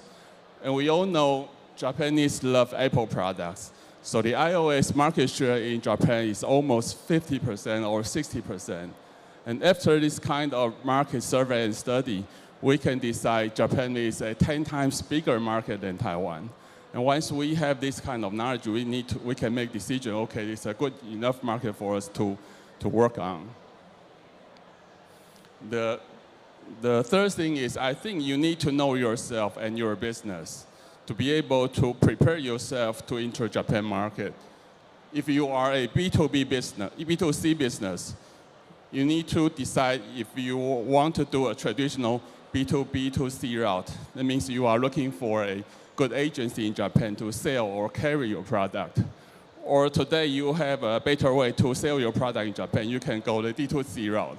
That means you can run your own e-commerce website and directly serve Japan customer. Of course, if you want a B2B success, then you need to understand if you are targeting a large corporation or small business customers, because then your customer can be very different. Usually we are facing between these two choices. Are we choosing a small or mid-sized agency and they can 100% focus on your product and promote your product? That's one of the choices. Or your product requires a very large agency who can help you reach those mega corporations. That really depends on your product and service and your choice. In our past experience, we know something is not going to work. If you just want to try it and get a taste of the Japan market, that's not going to work, because we all know Japan has a very high bar. They set everything to a very high standard. On purpose or not, Japan has all different kinds of entry barriers. From language, from culture, regulation, labor law, or even try to open a bank account. It's very difficult in Japan. So you really need to make this kind of decision. And we all know trust and relationships is all that matters in Japan. It takes a long time to build trust and relationship in Japan. So just taste it, it's not going to work. And the tolerance margin in Japan is quite small. They expect you to act and react like in Japanese. So you really need to make this decision. Since Taiwan is a relatively small market, so it's quite easy for us to penetrate the market through these 2 different ways. First of all, as a brand, we create our own product. We always use maybe crowdfunding or pre-launch to launch our product, to introduce our product to the market. After we've done this, usually we can go online channel with like mobile or Shopline or PC Home to promote our product. And after you create some awareness of your product, you can start to reach out to different retail channels, like in our case, those Apple channels, or even telecom channels, or even the last mile convenience stores. So this is our standard practice for every startups in Taiwan. So we kind of get used to do this. So that's also our success path in Taiwan. But are we able to replicate our success in Japan? This is so-called 3D battle. In our mind, we all know how Americans fight their wars. Usually we know they send their air force and troops to bombard the land field to swipe their enemy. Then they send in land troops to take over the land and claim their success. This is how we know as how Americans win their war. So we so-called a 3D battle. So are we able to replicate our success model in Taiwan and try to make a success in Japan? Because also they have different kinds of online channels. And we all know they have big retail channels. But as a small startups, usually we will choose the easy route. Always try to searching for the right agency in Japan. These are the 4 phases we have been encountered in Japan and try to overcome. In phase 1, since we are nobody, we just invented our product and introduced to the market. No one knows about our product. So any agency approaching to us will say, hey, yes, if you would like to carry our product in Japan, why not? So the first agency, they come to me, I immediately say yes, so they carry our product in Japan. One of the catch is, I know the boss is actually speaking fluent English. So I think we can communicate better. So I say yes immediately to our first agent. But after a short period of time, like say 6 months, I figure out, although they are interested in our product, but they really don't have the capability to sell our product to different channels. So I'm thinking, I cannot stop here. I have to move to phase 2. One agency is not going to be enough. So I'm looking for multiple agencies. At phase 2, I actually have 3 different agencies. And every agency has their relationship to different channels. So agency A can get to channel A, agency B can get to the second channel. So at stage 2, I actually get into multiple channels. But that creates another problem because 3 of them, nobody wants to actually promote your product. They fear they are doing labors for other agencies as well. So they just only want to make money. Nobody's doing PR or doing advertisement for you. So that's not a good thing for a brand. So I quickly moved to phase 3. Phase 3, I'm thinking, okay, I need to have one agency responsible for my brand, help me do promotion and advertisement. So I found this agent who has some experience on digital marketing. So I started to work with them and try to ask other agencies to buy our products from them. But it's not very easy to try to get everyone to agree on this deal. So on phase 3, this new agent is actually better on doing advertisement or doing product promotion. But over time, I also figure out the agency, their goal is making money. Their goal is different from a brand or a startup. Because as a brand owner, we know Japan is a huge market. We should have a 5 times more revenue in Japan. But their goal is to making money. They want to spend less effort and making more money. So I figure out, okay, even phase 3 is not going to be enough. I need to move to phase 4. Phase 4 means we as a brand or as a product owner, we need to operate the market by ourselves. So I take away all the online channel back to our hands, and I hire our own employee and users to actually run our own online market. But of course, we understand in Japan it's all about relationships. So all the offline retail channels, we still have to rely on the agency to run it.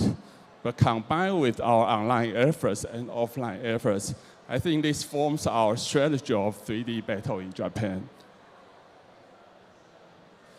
And of course, as a startup, we are used to use crowdfunding websites as our platform to launch our product. This is our past experience working with different agencies and running different products on Japan's crowdfunding website. I think we have some experience with different agents. Usually, these agencies in Japan, they are run by old, like Oji-san. They have experience in channel or different brands.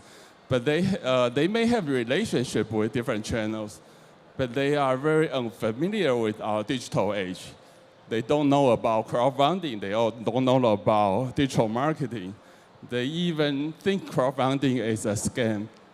So we have to spend a lot of time to educate our agents. You should utilize crowdfunding website. You should do this. You should do that. So it's become very difficult. That's why we have to finally make it our own job to do all of the promotion by ourselves. Ever since we made the decision of doing the 3D battle, we started to run Amazon. Amazon Seller Central is probably the easiest way for any startup to enter Japan market because they are a US company. They don't work like Japan company. They don't put a lot of restriction on you. So anyone, if you are willing to do it, you can enter Japan market with Amazon Seller Central. But of course, there are some requirements. You need to have payment receiving method to receive their payments. Either you have bank account in Japan or you have to create a third-party payment receiving channel. But it's not going to be an issue.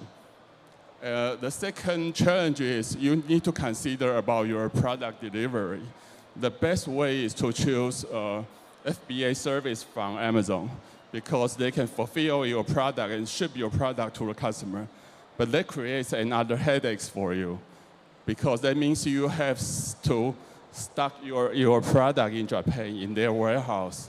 So you will need to manage your financial challenges. Or you can choose to ship by yourself, ship directly from Taiwan to Japan. Then you are facing another challenge because your customer have to wait. So you have to wait between these two different choices, which one is better suitable for your business. So inventory management, asset management, and Amazon scoring, and import-export, you have to deal with all these import-export business. But those are the basics you have to face. Even if Amazon Seller Central is a more friendly platform, but you still have to learn all this. Besides, you have to run Amazon store by yourself.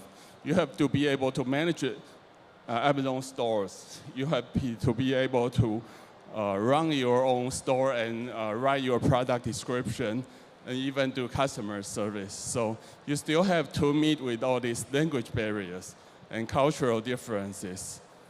And on Amazon, there are more things waiting on you to learn, so it's a long journey. But that's only the beginning. The second best choice, I think, is Amazon Vendor Central, which one we also run Amazon Vendor Central. Vendor Central is a bit different than Seller Central because it's a B2B situation. That means Amazon buys your product from you directly. They buy up your product. The good thing is they don't require a lot of margin from you. But also it creates other challenge like you need to meet their AI ordering system. They are using AI to put orders to you, and they require you to, based on their order, to ship the product into their designated warehouse within days. So also this creates a lot of inventory headaches for you as well. So definitely you will need a third-party warehouse to help you manage Amazon orders. So this is an example of how Amazon AI orders from you. You can see the minimum order can be so small to as one piece. So that's the challenge you are facing. When you also have to be aware the shipping cost in Japan is very expensive. So be prepared for all these challenges before you can get into Amazon. But another good thing is sometimes they found out your product is selling very, very well. They will put a large order to you in quantities. But of course, Amazon is not it's a money-making machine. They still want to make money. So in that kind of, they call bulk order, they will try to cut your price in exchange of volumes. Then you are facing difficult choices. If you want to take the order to make money and cut your price, or you can say no to them. So that's all your management and your choices. And finally, we are talking about the Rakuten platform. That's actually the best platform for a brand, I think. The problem is they are Japanese company. They are very strict, and they are very harsh. They don't actually welcome other countries as Amazon. So I think we spent almost 1 year to run Amazon and prove we are a serious business. Then we approach to Rakuten, then they finally accept us to run a branded store in Rakuten. I think we are probably the only Taiwanese company running brand official store on Rakuten platform. And we are performing quite well in Japan. So I think after us, we can introduce other startups to enter Rakuten as well. So I think there will be more companies joining Rakuten platform in the future. The good thing about Rakuten is they are more flexible on the shopping cart. That means you can design your own presentation of your shopping cart and your store. So it's very good for a brand to try to build brand image in Japan. And also the customer base of Rakuten is very much different than Amazon. On Amazon, we know a lot of their customers are probably male, buying tech products. And on Rakuten, you can reach a lot of female customers buying lifestyle products. And also, Japan, I want to mention about Rakuten is they have a very, very powerful Rakuten point ecosystem. That means if you buy any service from travel or from product or whatever, you get points. And Japanese people love to collect points. So if you can play right with Rakuten platform with their points system, you can reach a very good success in Rakuten platform.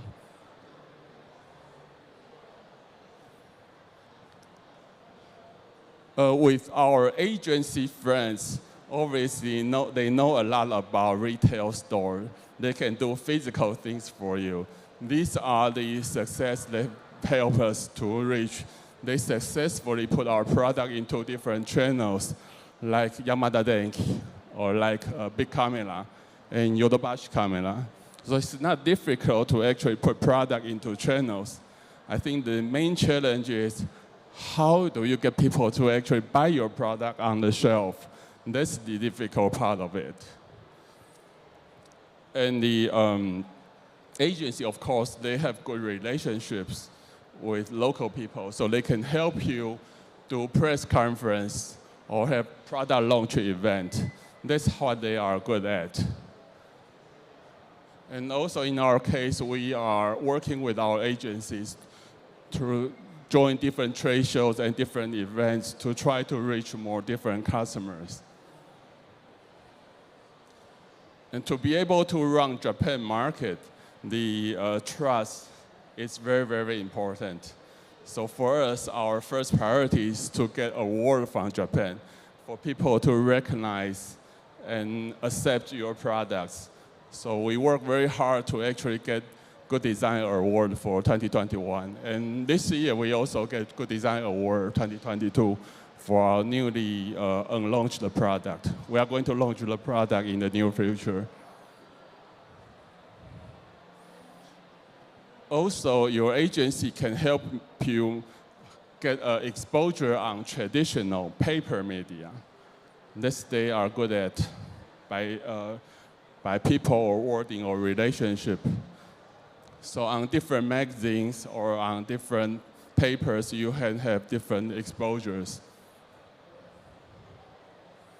Also, at some time, you also want to, not only on printed media, if you can get on TV media or video media, that's much better. like the video I just played. We also have tried this different approach to put on an outdoor media.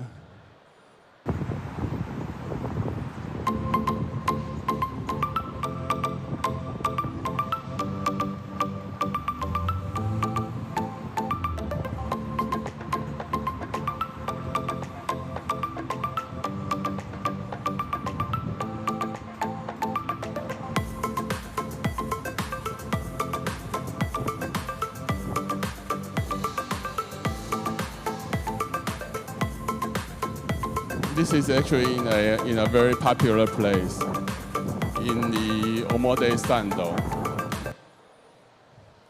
Okay, and come back to, except for the agency, they can do traditional ways to promote your product. But what our brand, our company are good at is digital marketing and PR. So this is one of the examples as a brand we can manage by ourselves. We have our own people releasing all these PR materials all the time. You can see we have a lot of materials to combine with the products or with our events or with our deals. But the key is you need to have the, Japanese people write good articles. Only if you have good articles, you can catch people's eyes and get their attention. You can really get a lot of different sites to actually list your articles. But the good thing is PR Times, this is the service we are using. Although they are a paid service, but they are very friendly to startups as well. They give every startup a free press. So every startups can catch on and use their service. And depending on the result, you can decide if you want to pay them to get more PR. But obviously, you can see we feel like their service has their own value, so we do a much more PR with their service. And also, for a brand, you want to get people's recognition, you need to do a lot of exposure. That's why we have our own Japanese employee running a lot of Facebook contents. Our success in Taiwan is actually based on Facebook because we actually spend a lot of money on Facebook promoting our products. And essentially, you are buying traffic from Facebook. The problem is in Japan, we have learned Japanese people, they don't use Facebook like Taiwanese people. Taiwanese people essentially live on Facebook. So everyone is posting all the time. But I heard from Japanese friends, they said they are using Facebook as LinkedIn only for official businesses. So you cannot expect to get the same result from Facebook like in Taiwan. So that's a big challenge, a huge challenge for us, because basically our success in Taiwan is all about Facebook. I think we spend at least 1 million NT dollar every month on Facebook to buy traffic and to attract people to see our product. But that's not the way to work in Japan. So how are we going to overcome that?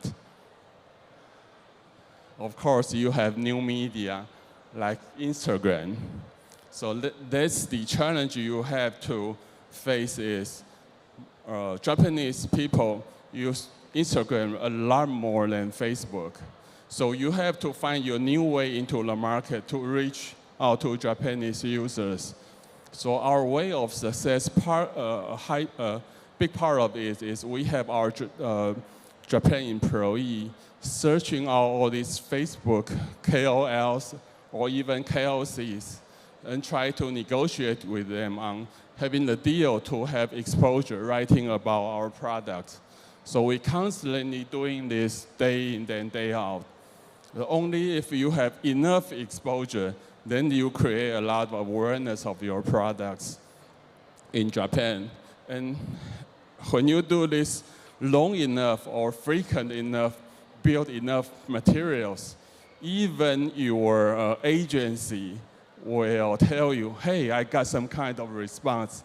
My sales volume actually went up without no reason. because they don't know about digital marketing. So we are the brand. We do all the hard work behind them. So that's I think that's our key element of getting attention in Japan.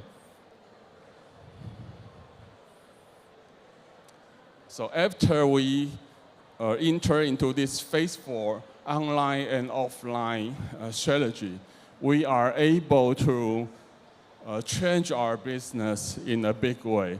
Like here, we started to do this on 2021. So we saw the result is very, very different. We used to be a Taiwan-based company. So Taiwan represents 60% of our revenue. And Japan has only 22%. So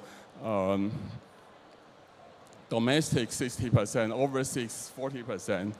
But after 1 year of effort, we have managed to make Japan 48%, so even larger than Taiwan. So our Japan revenue actually grew 251%. So only if we reach to that point, we can call ourselves as an international brand. Finally, we made it to this point. But that's not the end. This is only the beginning. In 2022, we keep working on these trends. So we see a lot of reward from this. Our revenue grow even higher than 2021. This is only from January to October. You can see our Japanese revenue is much, much larger than Taiwan. And the good thing is we still have room to grow. So that's the good news, I think, for every startups in Taiwan. Japan is a huge market. Everyone should prepare for this. And I also want to talk about a very unconventional channels. Previously, we were talking about agencies or online marketing. But this is a channel everyone probably already forgot, because our previous speaker talking about TV. Who is watching TV these days? But we all forgot there are still a lot of people watching TV. This is TV shopping channel in Japan called QVC. QVC is actually a US company. They run TV shopping in the US, in Japan, and even in Europe. We were able to work with them on a very large one-day campaign they call Today's Special Value. And in one day, we sold over 31,000 units in one day, and we created 200 million yen revenue. So that means even as a small startup, we still have huge opportunities in Japan. But I think the key to success, I think I concluded in the following three. First one is you have to play seriously. The reason why I bring in the topic about evaluating Japan market is you really need to make a decision to invest on Japan market and play seriously. To do that, we have to register our own company in Japan and even build a physical office, starting to hire Japanese people. The key to success, I think, very important is you need to have Japanese staff, because we all know the language barrier and the cultural difference is so different. So the key is to have Japanese people help you understand them and really figure out what's in their minds and do the right thing for the Japan market. The last one I want to talk about is customer service. Because in my theory, speaking Japanese is not customer service. Usually as a startup, we will try to hire Taiwanese people who can speak Japanese because they can communicate with us easier. But that is not customer service to Japanese people. In my own theory, you need to have Japanese people to deal with Japanese customers. That's so-called customer service. So in our company, we have to prepare a whole lot of materials, try to serve with Japan customer. That's the key to meet their expectation to actually get to success. That's my sharing today. Thank you very much.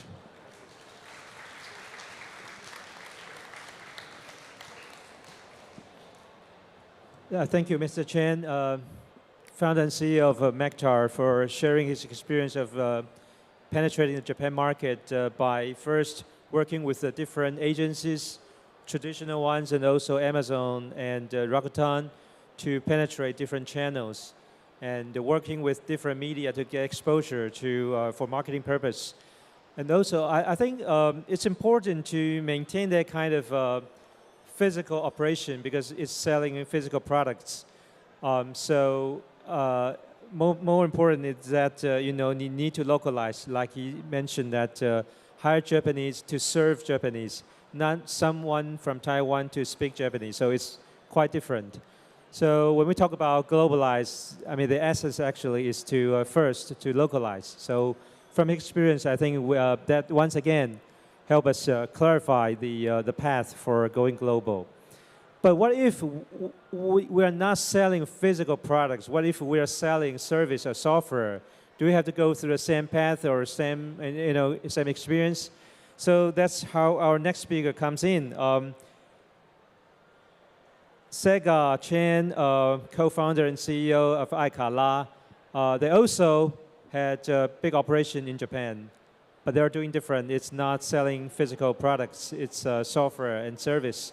So Sega today is going to share with us on the topic, AI SaaS solution as a driving force to enter the global market. So let's welcome Sega. Thank you.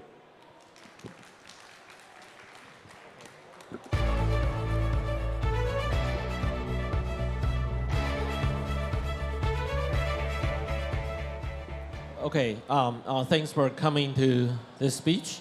I'm Sega, co-founder and CEO of iKala. So thanks for the introduction.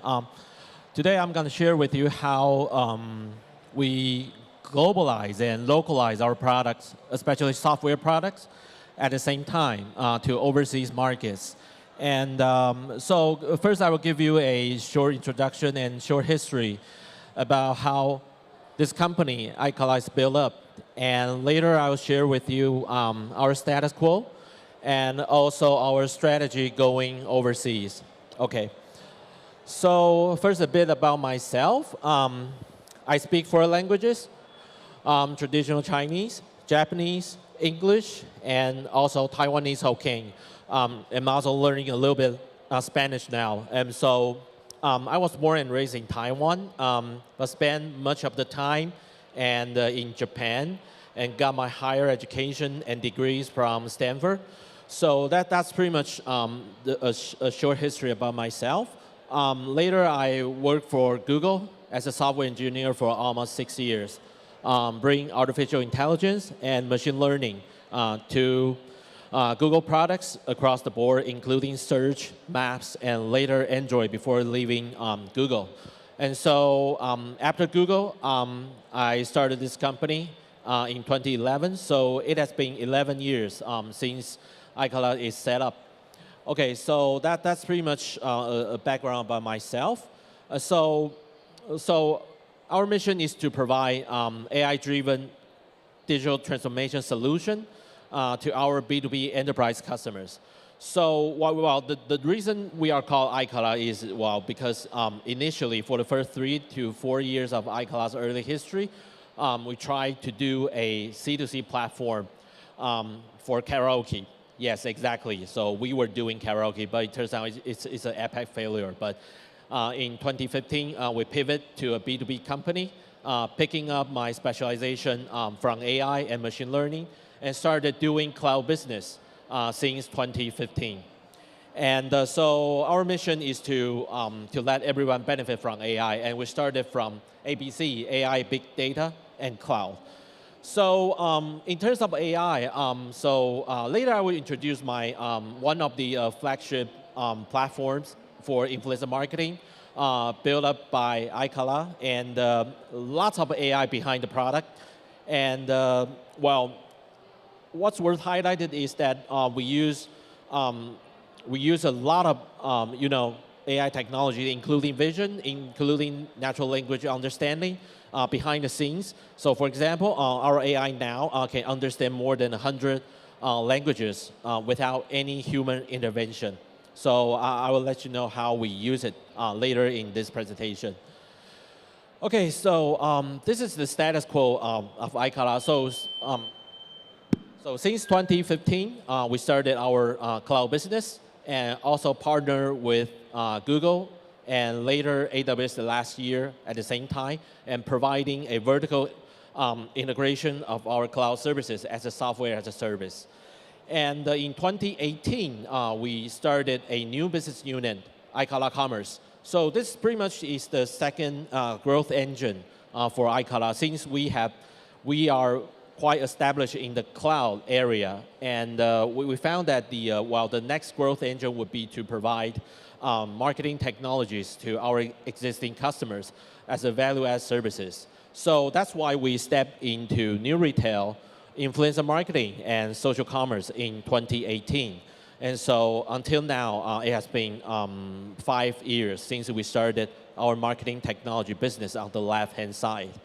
And we are now partners around with almost every big tech companies in the world. So that includes Google and Meta and TikTok and also AWS. So we partner with these platforms and big companies for building software as a service in iColor. So for regional partners, we have partners from Malaysia and Thailand and Japan and also in Hong Kong. So that's pretty much the footprint we're having now. So this slide basically tells everything about what iColor has been doing. So I mean, the whole industry has been talking about digital transformation for like more than 10 years. So digital transformation, or what we call DX, is not new at all, for everyone on the market. But everyone is actually thinking about DX in much, much different ways. So for iColor, we accumulate a lot of experience and extract our insights, and build up this kind of, the concept of the flywheel. So when we talk about digital transformation, there are actually 3 aspects that a client must adopt technologies, to really enforce. So the first one is digitalization, of course, moving their workload and existing IT systems onto the cloud. And the second one is, of course, to collect all the data inside or outside the company.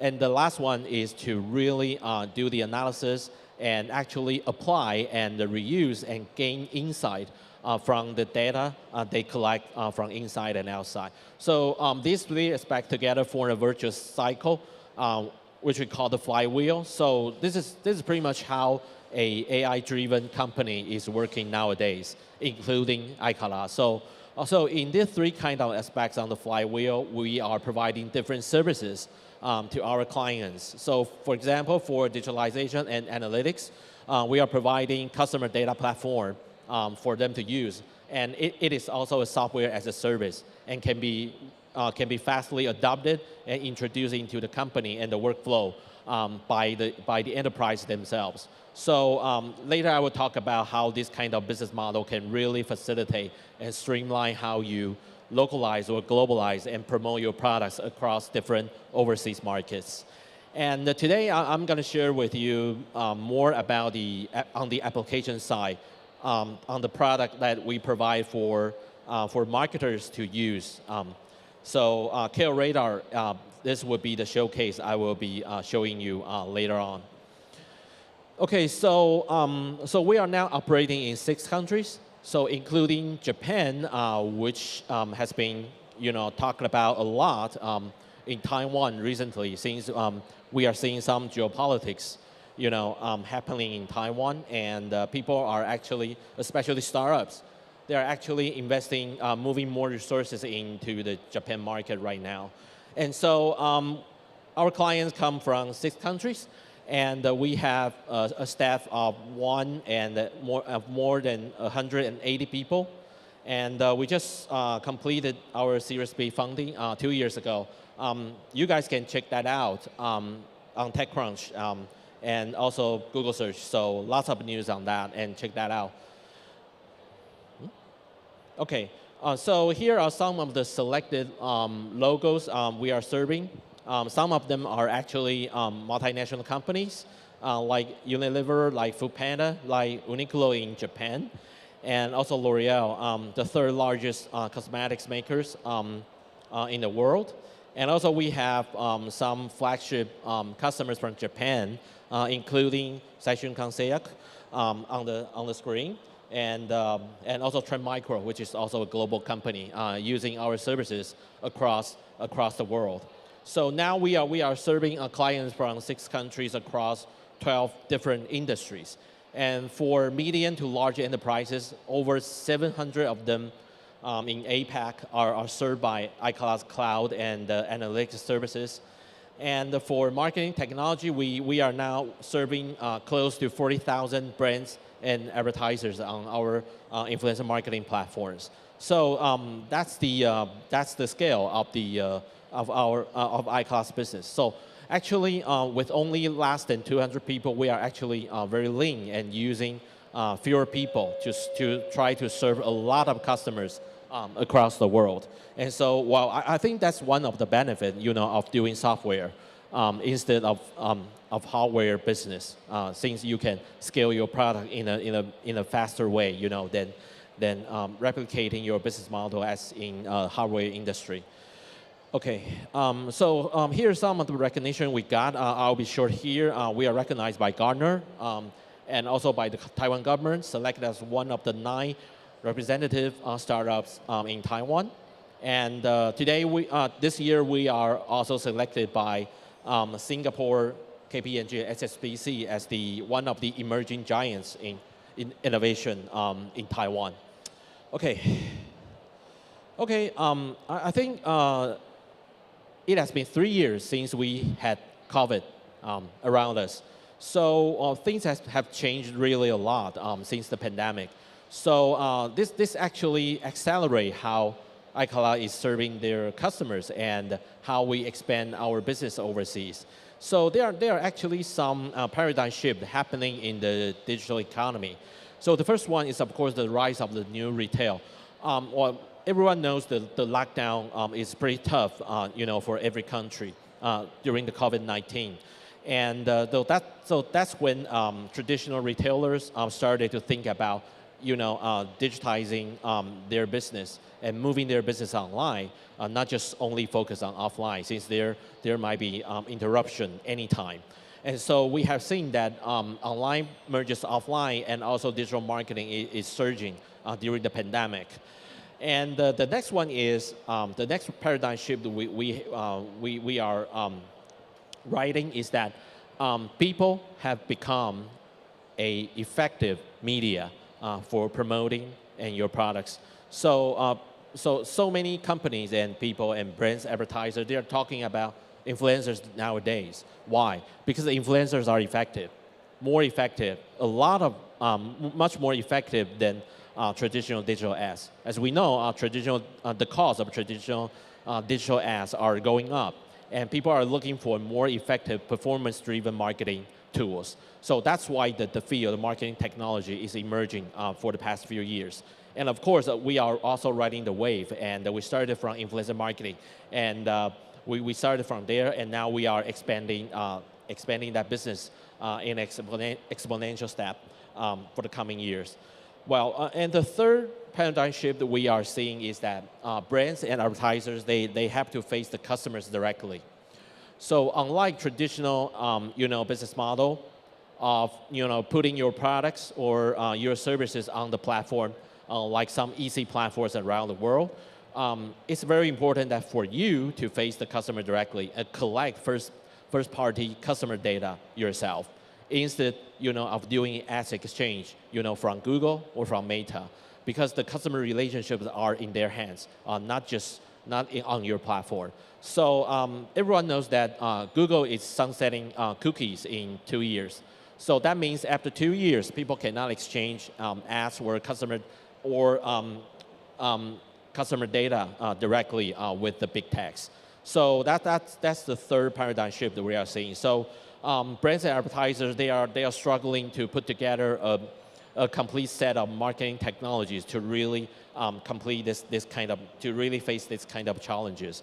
So that's also where iCloud comes in and provide the appropriate services to these brands and advertisers. So in a word, the problems we are solving for customers is very simple. And actually, there are three classic marketing problems everyone is solving, for the past hundreds of years. So the first one is, of course, every brand and advertiser, they want to promote their brand awareness, especially when human attention is so short right now. So they need novel and they need precise and performance-driven marketing technologies. So that's where we make the whole influencer marketing industry more scientific and more measurable. And the second one is, of course, once you bring your customers into your platform, in your property, including website, in your EC website, app, or even Line OA, the next step would be to convert them into the real buyers. And here we are also providing the corresponding solutions to our brands and advertisers. And lastly, you want to keep the relationship with your customer to form a closed loop of the purchasing cycle. And so customer data platform, the third product we are launching last year is to help brands and advertisers collect first-party customer data, from brands and advertisers' own properties, including website, app, and even their Line official accounts. So that's pretty much for a complete one-stop solutions, our value proposition for our customers. So let me start with the influencer marketing, which is the showcase I'm sharing here to let you know how we build up the whole business and how we globalize the business. So in terms of influencer marketing, this is real. The slide is to tell you that this is real business, because as you can see on the upper left-hand side, the market size for influencer marketing will be growing 20% with a CAGR of 20% for the coming 3 to 5 years. So it's a fast-growing industry, and people are pouring more and more money into this industry. And actually, 82% of firms take their influencer marketing spending from their marketing budget. So it's already part of the marketing. So every time you do a complete marketing campaign, you would definitely think of using influencers, as a seeding or as a large-scale marketing campaign. And so, only 4 or 5 years ago, there was no dedicated budget to influencer marketing. But now, more than 75% of the companies have dedicated budget for influencer marketing. And the percentage is also rising. And so these stats just want to let you know that influencer marketing is a real deal business. And so how do we get into this industry from the beginning? So the problem we are solving is quite simple. Well, how do you find the appropriate influencers to promote your products? How do you do this in a measurable and in a scientific way? So this was the problem that was not solved at all, like 3 to 5 years ago. But we started solving this problem by using AI and machine learning in 2018. Well, the things we do is pretty simple. We put together a search engine for influencers. So all of you are familiar with the search engine like Google or like Bing from Microsoft, or like the on-site product search in Amazon.com's website. So we put together a vertical search engine for searching for influencers. So unlike Google, which gives you general information when you are doing a keyword search, our search engine actually gives you influencers analytics by keywords. So you can use it just like Google, but we give you the influencer analytics across different social network platforms in a vertical search engine, which we call KO Radar. So that's how we started the whole influencer marketing business. And well, of course, the rest is history. So starting from a search engine, first we solved the problem of discovering influencers. So that's the first pain point of customers. And later, we are helping the marketers doing influencer marketing campaign, which also is a very painful pain point, for marketers to do, like 3 to 5 years old. But many of the steps of doing influencer marketing are actually automated right now, and so that's why we can actually we can replicate this kind of business model to overseas market in a very, very short time. And so after the marketing campaign, we are also doing more automation for our marketers by collecting all the performance data from across the different social networks. So typically, one marketing campaign will involve, multiple social networks, and it's really hard for marketers, to pull off all the data from the marketing campaign, and especially in a continuous way, because it takes a long time, sometimes it takes a long time for influencers' performance to really come up. And so that's the automation we are also helping the marketers do. So this pretty much is the kind of solution we are giving to our brands and advertisers. So it's a website that you can register for free. Just go to KLRadar.com and you can give it a try. And it's a vertical search engine. You just use your keyword to search for influencer across 6 different countries. So we are providing data we will be providing data for more than 1 million influencers on the platform by the end of this year. And this will make KLRadar the largest influencer marketing platform in the world. So definitely give it a try. And I believe you will be very, very surprised at what you see on our search engine. Okay, so in terms of providing, since we solved the problems of discovering influencers, that's the starting point of KLRadar, the whole business. But next, how do we really build up a business model around that? First of all, software as a service, which all of you might be familiar with, is to provide a subscribe-based business model for brands and advertisers. So this is the traditional SaaS model for brands and advertisers to register and subscribe for long-term, usage of our platform. And the next is to really get hold of the advertising budget from our brands and customers by providing a one-stop solution for marketing campaign for our clients. So using these 2 kinds of business model interchangeably, and that's how we started the whole business for influencer marketing. For the rest of the details, I'll leave them here, and we'll not go through them one by one. Okay, so people talk about Japan market right now. Since we are already leading the influencer marketing in Taiwan and also in Malaysia, and the next one is for us to enter Japan market. So as many people say, Japan is of course the 3rd largest economy in the world, and it's 10 times bigger than Taiwan's GDP. So I think it's very natural, and for every startup or every new solution to pick up the pace, from Taiwan and later go to Japan. So exactly the same path for iKala. So we set up the office last year, but we have been cooking Japan market for like more than 3 years, engaging with customers, partners, and investors there, and officially set up the office there last year and expanding our team very fast for the coming years. So, and of course, if you're really interested in cooking overseas markets, especially Japan, definitely check it out, our official website, and see what kind of openings we have now. So the same for influencer marketing.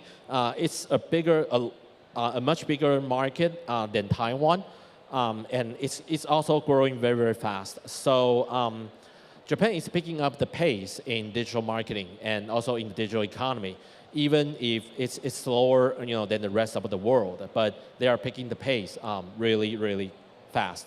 So Japan would be one of the most important markets for iKala and for years to come. Okay, so starting from a very simple vertical search engine, we actually extend all the business model to cross-border e-commerce. So this is really amazing, and I had never expected that starting from a vertical search engine, we can actually cover the business, of cross-border services. So the services we are provide for Japan brands and advertisers is that we help them sell their products and sell their produce in different countries outside of Japan by influencers. So for Japan, I think everybody is familiar with Made in Japan products, which stands for high quality products and recognized by the world. And so one of the most needed solution is to help Japan's brands go overseas and selling their product to China, to Taiwan, or even to Southeast Asia. So that's exactly the business we are doing with Japan. And so since our platform, Influencer Marketing KO Radar, is a cross-country platform which can serve, which has 6 different languages that can help our customer across the globe to use it. We are helping Japan's brands in the same way to let them find appropriate influencers in Taiwan, Malaysia, or in Singapore, and to sell their products in the domestic markets. And so that's the business we are doing right now. So unlike traditional, marketing channel, which may involve, going on the, physical convenience store to put their products on the stack. Now we are helping them export their products to the countries we are covering right now and selling through influencers right away in a very short time. So that's the business model we are also building up right now. So connecting Japan to Taiwan and Southeast Asia with influencer marketing, and that's the business model we are realizing with software as a service platform. Okay, so here is a showcase that I can share with you. So Saishunkan Seiyaku, which is very popular in Kyushu in Japan. And I think it's a company of around 100 years. And so cosmetics, one of the biggest industry in Japan. I believe every one of you is familiar with this industry. So this is how we help them, export their products to Taiwan and selling right away through influencers. So the marketing campaign is actually very simple. We filter the appropriate influencers for Saishukan Seiyaku, and then we provide a list of influencers for them to shortlist for their influencer marketing campaign. And then we send out the notification and also the creatives from the brands to influencers so that they can promote at scale at the same time. So that's how we help them promote their sales in Japan and Southeast Asia. So as a summary here, so our mission is to, our business coverage is to connect Japan to Taiwan and also to Southeast Asia countries. So this is kind of business model we are building with SaaS platform. So remember, we started from a very tiny vertical search engine, but we built all the business models around that, and now we are able not to serve domestic customers, but also to serve cross-border customers in the whole APAC. Okay, well, I think this is one of the last slides I'm having for today. So today I'm just giving you a snapshot of one of the business we are doing for marketing technology, influencer marketing. And so while influencer marketing itself is of course a very exciting industry, to be in, but actually iColor's value is to provide a total solution for digital transformation for our clients. So many people started, from trying our performance-driven marketing technologies before, giving all the solution business, to us. So sometimes we started with the marketing technology, and sometimes we started with the customer data platform. It really depends on the customer's needs and their stage of digital transformation. But together, this is actually an expansion of the flywheel I just introduced earlier in my presentation. So this pretty much tells the whole picture of the iColor's transformation, solution for digital transformation. And all of the services are software as a service based and providing to customers so that they can self-service and introduce the product, the services in their workflow or companies themselves. Okay, with all that, thank you for listening today. I hope to see you again in the near future. Thank you. Thank you, Sega, for sharing iColor's experience. Okay, and next is our final speech today, and I'll take about 15 minutes to brief you about the finding we have based on research done recently. It's about the ecosystem change in Taiwan. So, so can we go to the next slide, please? Okay, sure.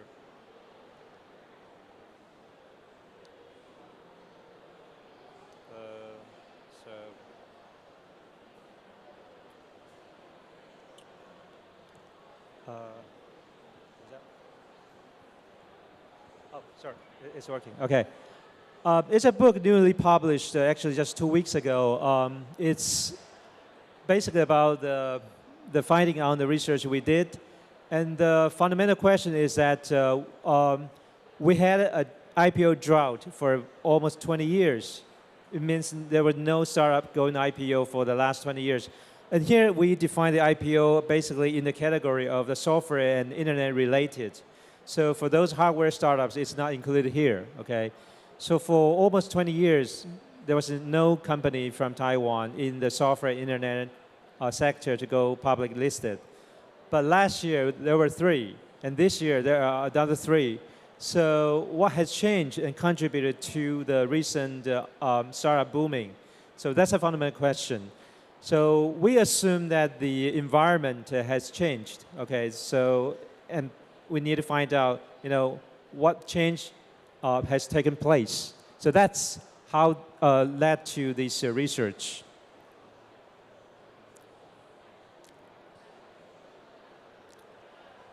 All right, so about the book, basically, we defined there were 6 players that basically are key to this ecosystem.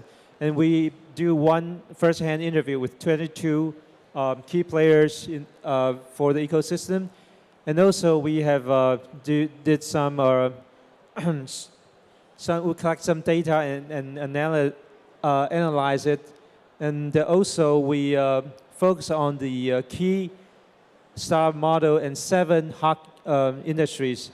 And finally, we did some little, introduction about the key concepts. Okay, so this is basically about the 6 different players that comprise the ecosystem with the startup as a core here.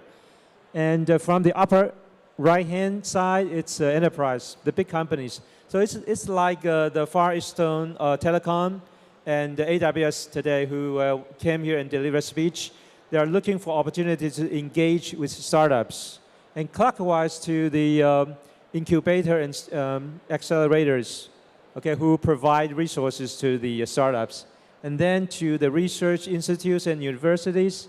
And then to the supporting organization, including media, social network, community, also the accounting firm, law firm, and then to the investors, like Mr. Draper this morning, okay? And finally, last but not least, the government support and policy, all right? Okay, so basically research about how these 6 players, change and contribute to the ecosystem evolution, okay? So to the left-hand side, you can see after 2010, the government actually they provided some resources, including the co-working space. Also, the government-sponsored institutes like these venture funds.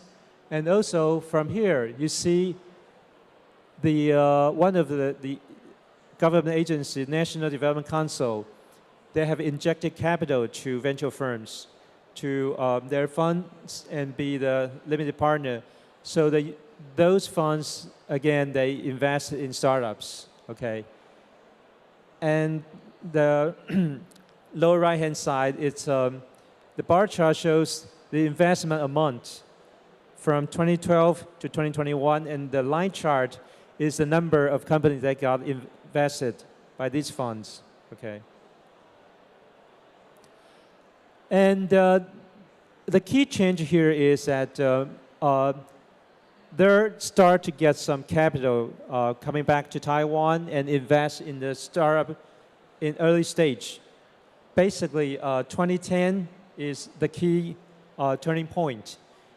And the reason to that is, the year 2000 is a big change here in Taiwan regarding the startup community because a lot of big companies, they left Taiwan to invest elsewhere, whether in China, in Southeast Asia, and other places. And they also, bring the capital together with them. So it's hard for startups here in Taiwan in early 2000s to get local investment. So one thing for them is it's hard to stay in Taiwan if you want to grow.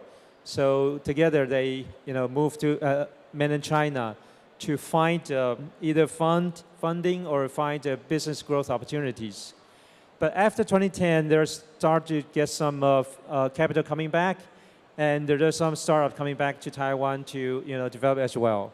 Okay, so here you can see there are different kinds of investors, whether it's VC or it's CVC. CVC stands for corporate venture capital. That means big companies that have their own funds to invest in startups. Okay, so after 2015, they're getting more and more different source of capital to inject and invest in the startups.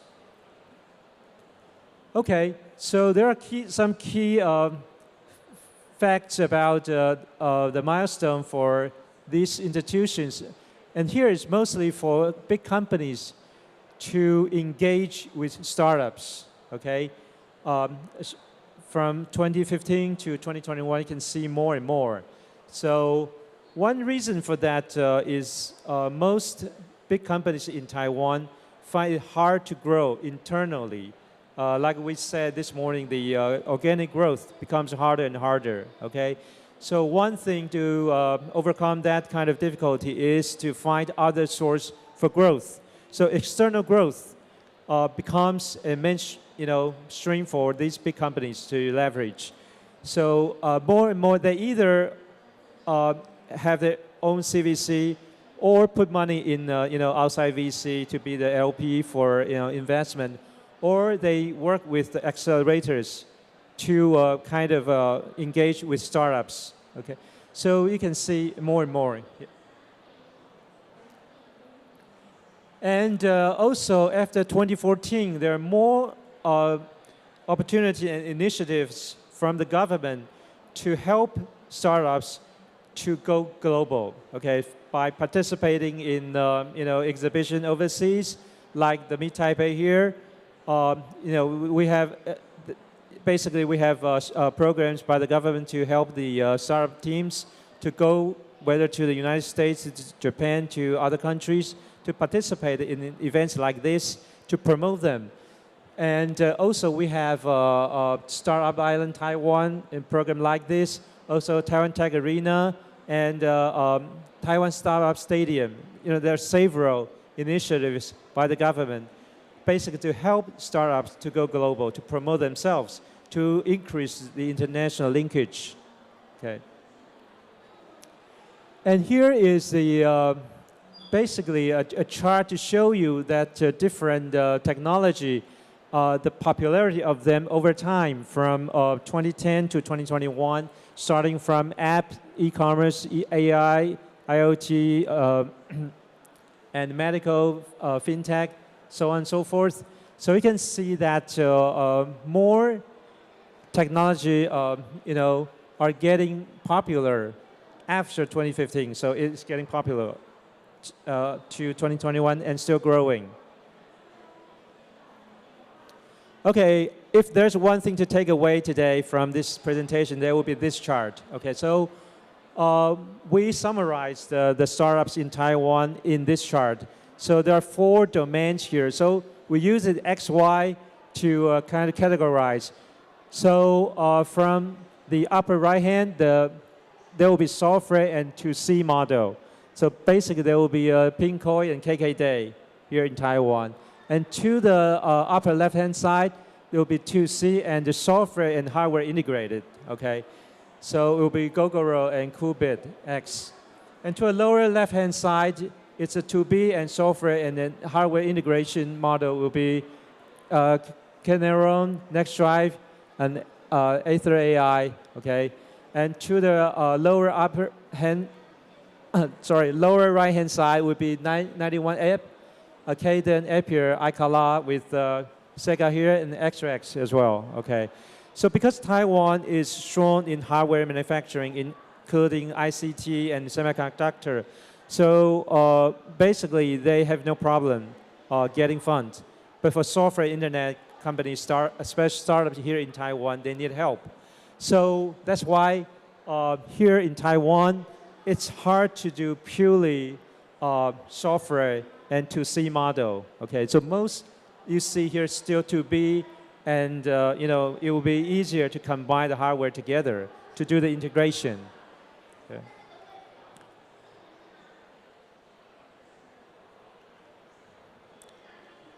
And here is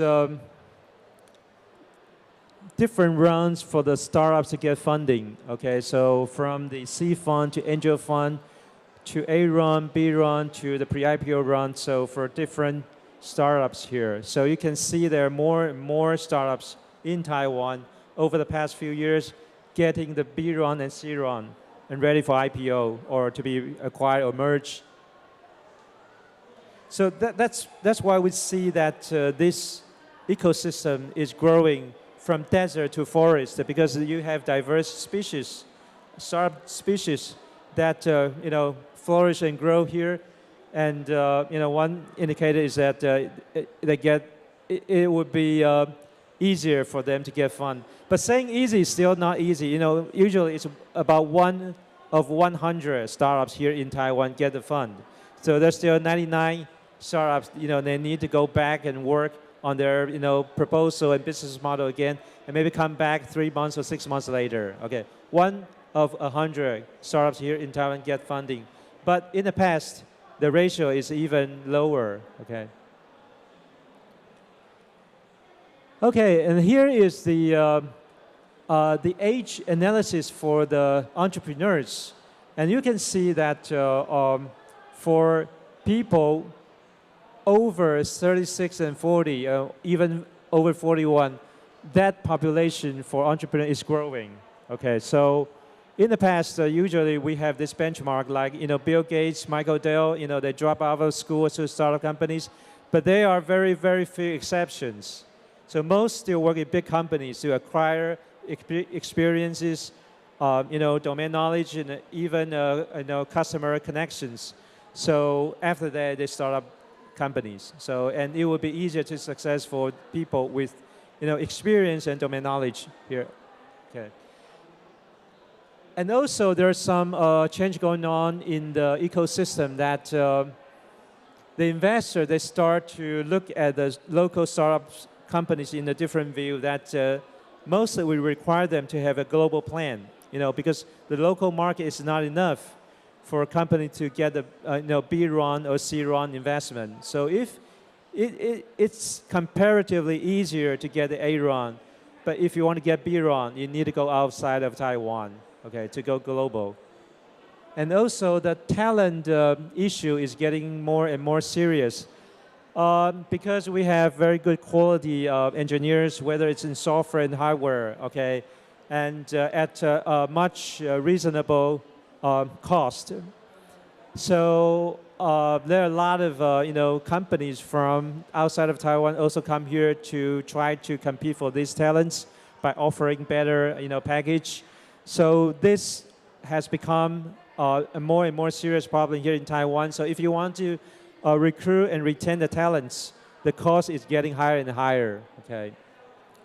And also the deep tech or Web3, these kind of brand new concepts are now taking place, and it's also taking place in Taiwan almost at the same time, okay, seamlessly.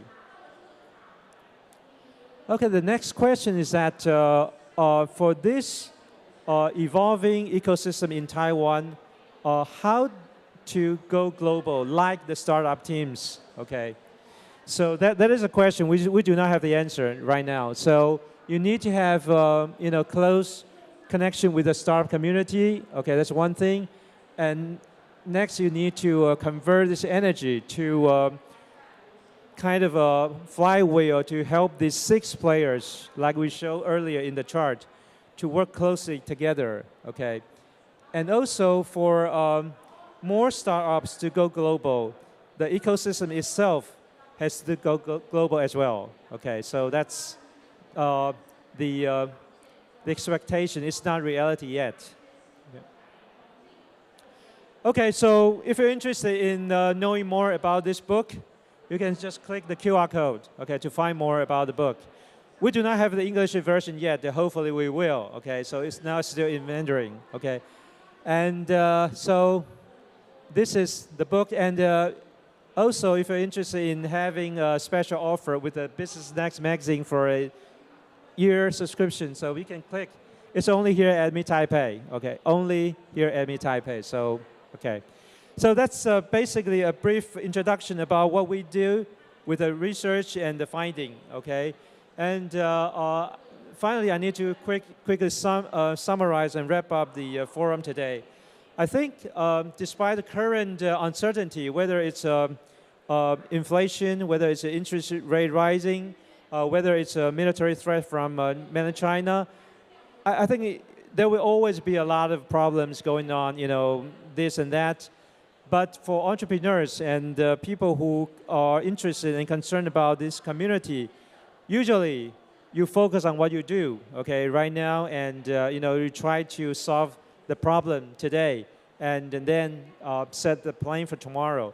So I'd like to finally, you know, quote what Mr. Draper said earlier this morning, that especially at this time, that he shows strong support and optimism for Taiwan's startup climate. And so far, he has made 8 bets on local startup companies. So it's like the English saying that when the going gets tough, the tough gets going, fortune favors the bold, that kind of thing.